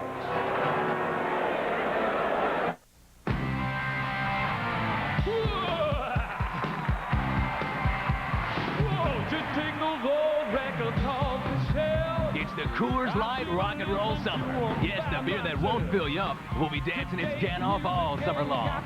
Just visit the display and look for the specially marked cans, and you could instantly win Carver's Ultimate Stereo System, Boss Stereophones, Denon portable CD players, and cassettes from Capitol Records. We know it's only Coors Light Rock and Roll Summer, but we like it. It's a holding penalty on the Penguins' number 5, Walt Samuelson. Bobby Smith did a pretty good job of stick handling with one hand, even when Samuelson was holding him. Duchesne tried to get it into Smith. Look at Samuelson holding him, and Bobby Smith was able to get a piece of the puck, but not all of it. So one more chance at the power with 7:02 to go. They got to get one right here. On the man advantage situation, Bellows is back out. He's on the right side. Gagne in the middle with Prop on the left for the North Stars. Randy Gillen to take the draw for Pittsburgh, and he wins it. And he slams it around the boards. Broughton can't hold it at the left point. Norty races back. Moving up is Gillen. Norty works it out through center ice. It's loose in the Pittsburgh zone, but Bellows, when he handles it, puts the whole thing offside. How come that's offside? Just because there was a 7-line pass? Bellows was all the way in the offensive zone when that was passed up the ice. The North Stars might want to change their pregame routine, but I doubt it. They have a situation that involves one of their trainers, Mark Barabal, and to prepare for their games, they play a certain set of songs. The first one is Billy Idol's version of L.A. Woman. The second two are by AC/DC, the rock group. And the fourth song is one that Gaetan Duchesne brought in before last season. It's by Alice Cooper, and it's called Poison. And they say it's not a very good song, but they won 26 home games with it last year. They started playing it after they were down 2-1 in the Chicago series. And they play all of those 4 songs leading up to the meeting when Bob Gainey walks into the room. And you know what? That's the last time they've trailed in a series in this year's playoffs. Kind of wonder if somebody hadn't left the Frank Sinatra tape in the dressing room instead after last night's concert. Long shot from the point here is wide of the net. In after it is Gagne. Works in on Barrasso and can't tuck it in. There's Broughton feeding the blue line, but away and well away from Mark Tenorti. Fans reacting to Tom Barrasso's goaltending. Minnesota with 31 shots on goal. Barrasso has stopped 30. 4-1, Pittsburgh leading as they force the Minnesota power play back into regroup. Casey gives it to Broughton. 60 seconds left in this man advantage. Ryan Bellows through center, slaps it in around the boards, and Barrasso bumps it out of the air. Gets it on the stick, plays it up the right side and out of the zone with help from Randy Gillen. Wilkinson dropping back has fed Glynn. Right side, in and out of the skates of Gagne. He's able to put it back in the net. Barrasso tries the right side of the ice again. Got it to the line where Mullen freed it up, but Glynn was back quickly. Ryan Glynn, the former Calgary Flame, lays the puck into the zone. Can't get to it again, and Joey Mullen, also a former Flame, has cleared it out. Casey well out of the net.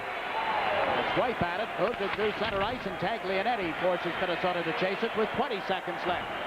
That's in the power play. Bobby Smith's pass off the stick of Dahlin, controlled here, and a drive, pad save by Barrasso. Big stop by Jimmy Johnson, and the puck is cleared to the line. Held in. Wilkinson got it on target, and Trottier is able to clear the zone. Fort had trouble getting his stick away from Wilkinson. And now Samuelson feeds Trottier for a shot. Blocked by Casey way up above the goal mouth.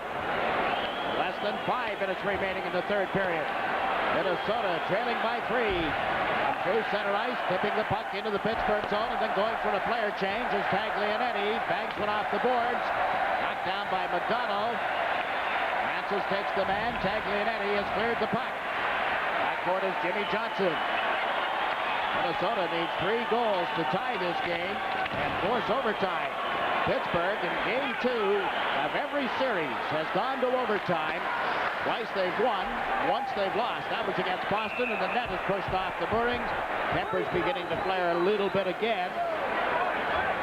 Linesman, Kevin Collins and Gord Brosseker get things settled down. And the clock shows just a little more than 4 minutes between the end of this game and a tie in the Stanley Cup Final. When you buy Valvoline motor oil, you get quality, high performance, protection, and now, for a limited time only, great taste. It's Valvoline's 125th birthday. And right now, when you buy 12 quarts of Valvoline and buy 12 cans of any Coca-Cola product, we'll pay for the Coca-Cola product. People who know use Valvoline. With other motor oils, you just won't get the great taste of Coca-Cola Classic. I'm with former Penguin of 8 seasons, Dave Hannon. Who do you feel best for with the Penguins doing so well? Well, there's a lot of guys, J.E., that I play with, guys like Bob Erie, Mary Lemieux, Tom Barrasso. A lot of guys have been here a lot of years, so it's nice to see the city really enjoying this, and I'm sure these guys are too. Now you're a Leaf now, playing for Toronto. What do you think about the rumors involving Cliff Fletcher maybe moving there as general manager? Would you like it? Well, he's done very well in Calgary, so I think anybody like that can really help us, and it could really solidify the franchise up there. General manager or president, good luck to you. Enjoy your off-season. Thanks very much, City. As Dave Hannon says, this city is really excited, and it appears now that they'll have a hockey game here again next week. It'll be Thursday night for Game 5. Murphy on a tap at the puck. Trottier is able to move it out of the zone, and that's Bob Airy moving up. Brian Glynn moving back. Airy has it poked away by Glynn. Mark Bureau trying to go cross ice, shot it off Wilkinson and went right to Brian Trottier. Trottier's long shot is well wide as John Casey's going out, and we get a confrontation right in front of the Minnesota players' bench. Trottier, Kevin Stevens involved, and now all the Penguins and North Stars, except the two goaltenders, start to throw some fists. I think Neil Wilkinson took a shot at Brian Trottier, and that's why big Kevin Stevens came roaring into the pack. Well, Trottier just took one in the mouth again from Wilkinson. Andy Van Hellemond pushing Trottier away from the bench.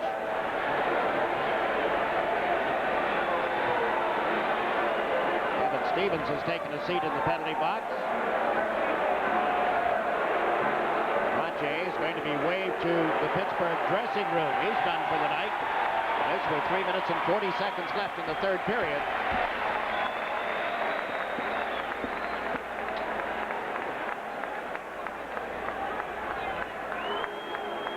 Well, Bob Johnson said before this hockey game his better players had to play better. There's one right there. Kevin Stevens has been very strong. Physically, been very creative on the ice. Been involved in the scoring. Lemieux and Recchi right alongside with him. And as you see, Sunday night, Game 3 of the Stanley Cup Championship. It'll be played at the Met Center in Bloomington, Minnesota, 8 o'clock Eastern Time, 5 o'clock Pacific Time, exclusively on Sports Channel America. The Penguins and the North Stars, it appears, will be tied at a game each. Bob Johnson seeing his team run into some penalties here. Stevens and Bureau get 2 minutes each for roughing. So that is a wash. And Brian Trottier gets a 10-minute misconduct penalty. It's back to the drawing board for Bob Gainey and his North Stars. They'll leave tonight following the game, charter home. The Pittsburgh club will fly to Minnesota tomorrow afternoon. Francis with Loney and Mullen on the wings. Samuelson and Stanton on the points. Gagne picks the puck off the boards here, but can't get around big old Samuelson. Samuelson without his stick avoided most of that collision with McDonald. And Stanton works the puck to Loney, now to Mullen. Two North Stars back. Mullen can't get across the line and control of it, and that put the play offside when he did regain control. Well, you have to know if the North Stars get a chance, they're going to take a run at Ulf Samuelson. Boy, they took a couple of real good runs at him, including Mike Modano. Mullen set up the goal by Stevens at the 16:32 mark of the second period. He has been a target tonight. So has Ulf Samuelson. Here's Samuelson taking out Dave Gagne, but watch what happens as soon as he goes for the puck. Here comes Modano, boy, and Samuelson saw him coming and bailed out. Tried to duck under the hit and did a pretty good job of it. Samuelson was born and raised in a steel city in Sweden. And now here he is living in a steel city in USA. He plays like a man of steel. Dahlquist slamming the puck in. Barrasso with the save, plays it to the right side. Knocked out of the air by Jágr. Jaromir Jágr trying to come up the right wing boards. Continues to battle for the puck. Has it again. Nice turn. Doesn't give it away, but referee Andy Van Hellemond is blowing the whistle. And there'll be another penalty. Now only 2 minutes and 57 seconds remaining in the third period. Stanton wouldn't let Gagne get back on his skates. And Paul Stanton is being ushered toward the penalty box. Appears that Gagne is going to go off as well. I thought they were going to call a couple of different North Stars who were hacking away at Jágr trying to get up the ice, but in the meantime there was a pileup along the boards. But there's Jágr with the puck, and he was just hacked by Brian Propp. Didn't matter. Andy wasn't watching that at all. He was watching what was going on down on the ice. Paul Stanton and Dave Gagne. They're still hacking at Jágr. Brian Propp with a two-hand baseball chop on him was hitting him up in the shoulders. And the earlier penalty. Stevens sitting in that penalty box. Gagne going into the Minnesota side. 2 minutes, 57 seconds remaining in the third period at the Civic Arena in Pittsburgh. And I guess the fears of this crowd, it's been very interesting the last 24 hours, actually the last 48 hours since Minnesota won Game 1. So many of the people on the streets, so much of the media convinced that if the Penguins didn't win tonight, the series would end 4 straight. They have great respect, the Penguins and the city and the sports fans, for the fact that the North Stars are next thing to invincible at home. Minnesota had won 11 of their last 14 playoff games, coming in for this Game 2 of the Stanley Cup Final. Mullen lost the puck. Bobby Smith out in front. Can't tuck that under Barrasso, and there'll be another penalty call on the play. Gordy Roberts drawing the attention of referee Andy Van Hellemond.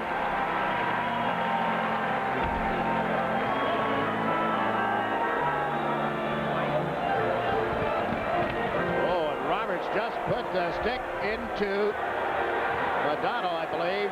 Oh, that was uncalled for. Oh, it's Brian Glynn. He just jabbed him with the stick, a deliberate spear, and that was spotted by linesman Kevin Collins. And Roberts is going to leave the ice. Glynn is back up and skating toward the Minnesota bench. Well, if you're going to inflict damage, now is the time, but you have to be careful not to end up with a match penalty for something like this. Here's the original. Ulf Dahlin went into his patent and move along the boards, but Gordy Roberts cut him off and ended up just taking him down. It was an outright tackle down into the corner, so that's what was called. And everything looked like it was under control at that point, and it was. They just got up, and Roberts decided to take the stick to Brian Glynn. See what he gets here. 2 minutes for holding, 5 minutes for spearing, and a game misconduct at 17:34. Roberts, 2 for holding, 5 for spearing. Watch number 6, Brian Glynn. At 17:34. All you saw was the stick sneaking through there. Gosh, he actually had his left-hand backhand on his stick. This sets up a situation of 7 minutes in penalties against Roberts. Barring any further penalties, Minnesota will have that advantage for the balance of this game. They trail by a score of 4-1. You know the story on their power play. The goal by Madonna tonight, their only goal, came with a bad advantage, establishing a new Stanley Cup playoff record of 33 power play goals. If they can get it cranked up here, it might make this very interesting down the home stretch. Gainey has taken the timeout.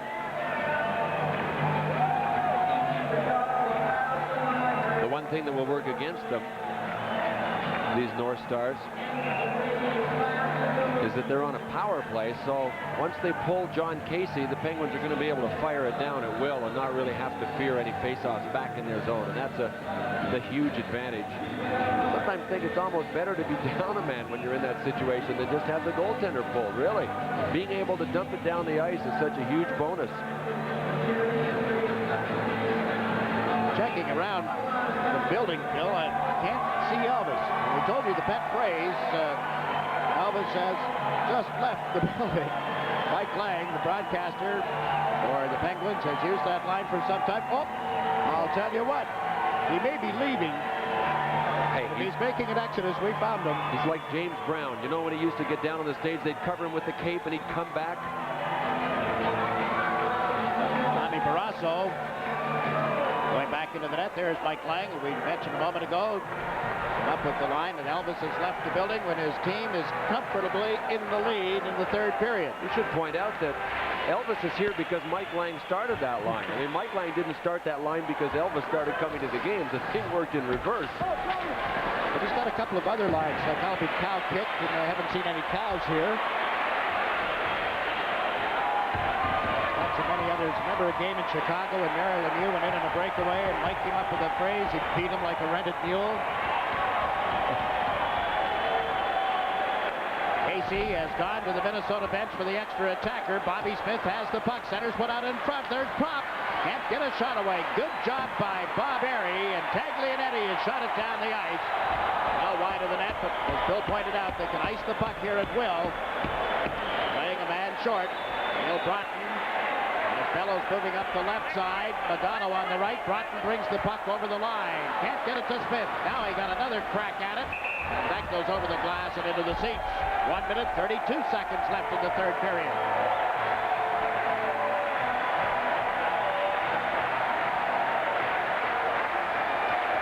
And the change here. Mullen and Gillen are coming out for Pittsburgh. Penalties to Stevens and Bureau have expired, and we had a look at Bob Clark. He knows what winning a Stanley Cup is all about. He's there for 2 with the Philadelphia Flyers, played alongside a guy by the name of Bill Clement. I think that's the other way around. I played alongside him, but we were there together. I'm just following the script you gave me, Duke. You know what Bob Clark said before the game? He said, you know, you get away from the finals as a player, as a coach, or general manager, and you don't realize how much fun it is. And he's so happy that his players and his entire organization are able to feel the excitement of being in the Stanley Cup Finals. I'm happy for both of these teams. It's been a long time coming for some of these athletes and some of the people involved in management of these teams. It really has, and they're so deserving. Gillen moves in on this faceoff, trying to beat Bobby Smith. Smith got it to the blue line. There's Glynn with a shot. Pad save by Barrasso. Taglianetti slapped it around the boards. Broughton held it in. McDonald got checked by Gillen. And it's cleared out and down the ice by Al Samuelson. First man back is Glynn. Clock drops back. Broughton and Smith come in as well, and now they set up. Glynn rushing with the puck, hits center ice and dumps it in. Barrasso cuts it off, lets it go to Taglianetti, up the board, held in by Bellows. Bellows can't get it to Brock. Milano plays one to Bobby Smith. Samuelson had been knocked down in front, comes out to the goal mouth. Barrasso took a poke at one of the North Stars who was pretty close to him. Smith back to Broughton, to Smith. Smith fires one through a screen. The rebound is there. Brock can't bang that in. Ryan Brock steps out of the corner, 40 seconds left. Here's Bob Smith to the blue line. Broughton up the slot for the drive, turned aside by Barrasso. And Mullen puts it down into the Minnesota zone. There are going to be some bruised North Stars and some bruised Penguins. It's a war in front of Barrasso. Broughton has the stick knocked out of his hands. Move over the line. McDonald's shot off the post. The catching glove, but it mattered not. The play was offside at the Pittsburgh line, and I don't think anybody heard the whistle. They're standing at the Civic Arena, and so they should be.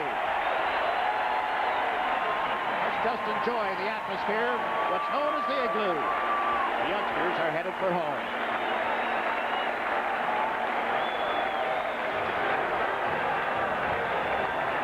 Bob Johnson at the bench. Oh, man. Well, that's not a yawn, and that's not a stretch. That's intensity at its best. Yeah, there's some vintage Bob Johnson. Rubbing the hair with the grimace going. He's an easygoing guy. That does not mean he is not an intense competitor. Met his grandson this morning, and he can't wait, just can't wait to get to Minnesota because his son, Mark, is going to be at the Met Center to see the game on Sunday night. His mom lives there as well. He was raised in the south side of Minneapolis, and his mother still lives there. At the age of 83, Myrna will be in Minneapolis to greet her son when he arrives there as well. And the North Stars have got Andy Van Hellemond upset. He is called a delay of the game penalty on the Minnesota North Stars, and is hearing it from Brian Bellows. Bob Gainey stoically praising the situation.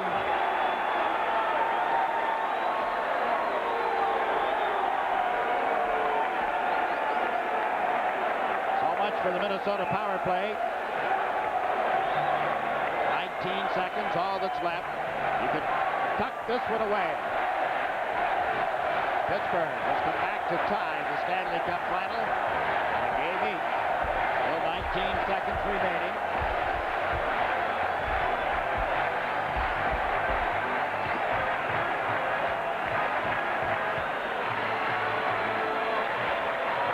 Face-off, it's going to be Dave Gagne for Minnesota. Ron Francis wins the draw for Pittsburgh. Casey back out on the ice, lets that go wide of the net. Now he decides to play it. And the fans are counting down the final 9 seconds of this game, knowing that there'll be another one here next Thursday night.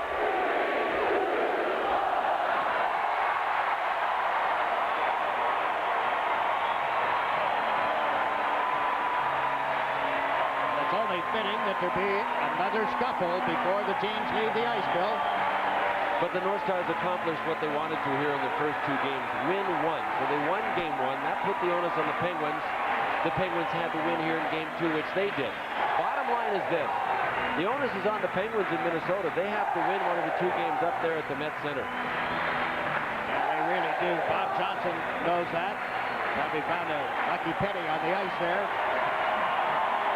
Has to be a much happier man as he heads for the Pittsburgh dressing room. Tom Barrasso, one of the stories of tonight's game, hearing it from the crowd as the Penguins have won game two.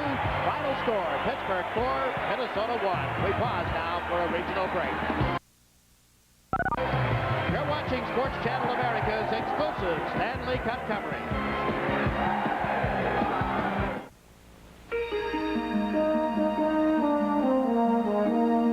It entered our homes 50 years ago.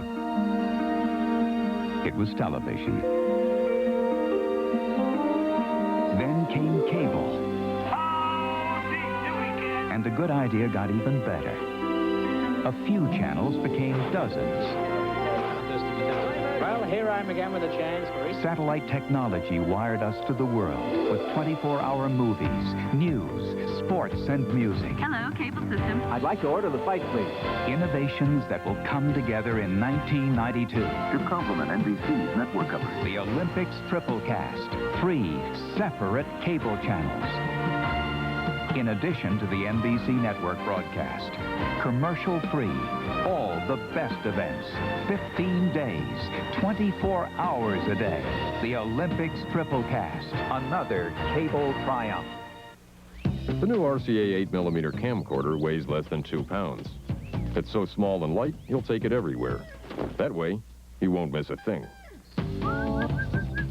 It also has a super-fast lens for great color and clarity in almost any light. Come on, give me the slippers. The new RCA 8mm camcorder. Another way we're changing entertainment again.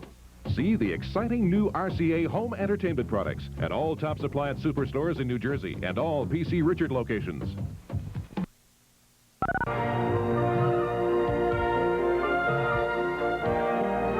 But I'd like to thank God, really, for including me in his master plan for being in the Hall of Fame. Members of the Hall of Fame, it is certainly a pleasure for me to be here this afternoon and quite an honor. Celebrate the heroes of America's favorite pastime with Halls of Fame every month, exclusively on Sports Channel.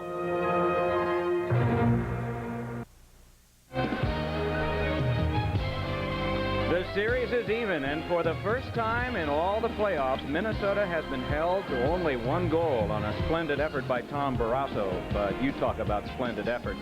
This one occurred in the latter stages of the second period. Mario Lemieux moving past everyone and backhanding it home, sprawling to the ice, and was he ever happy? This was an emotional night for Mario Lemieux and for the Pittsburgh Penguins. He is our skin bracer player of the game. Mario Lemieux has joined us here in post-game celebration. I'm sure is going to be a big one in your locker room, but I want to go into the locker room before tonight's game. Was there some doubt on the minds of your teammates before this one? We were a little nervous tonight.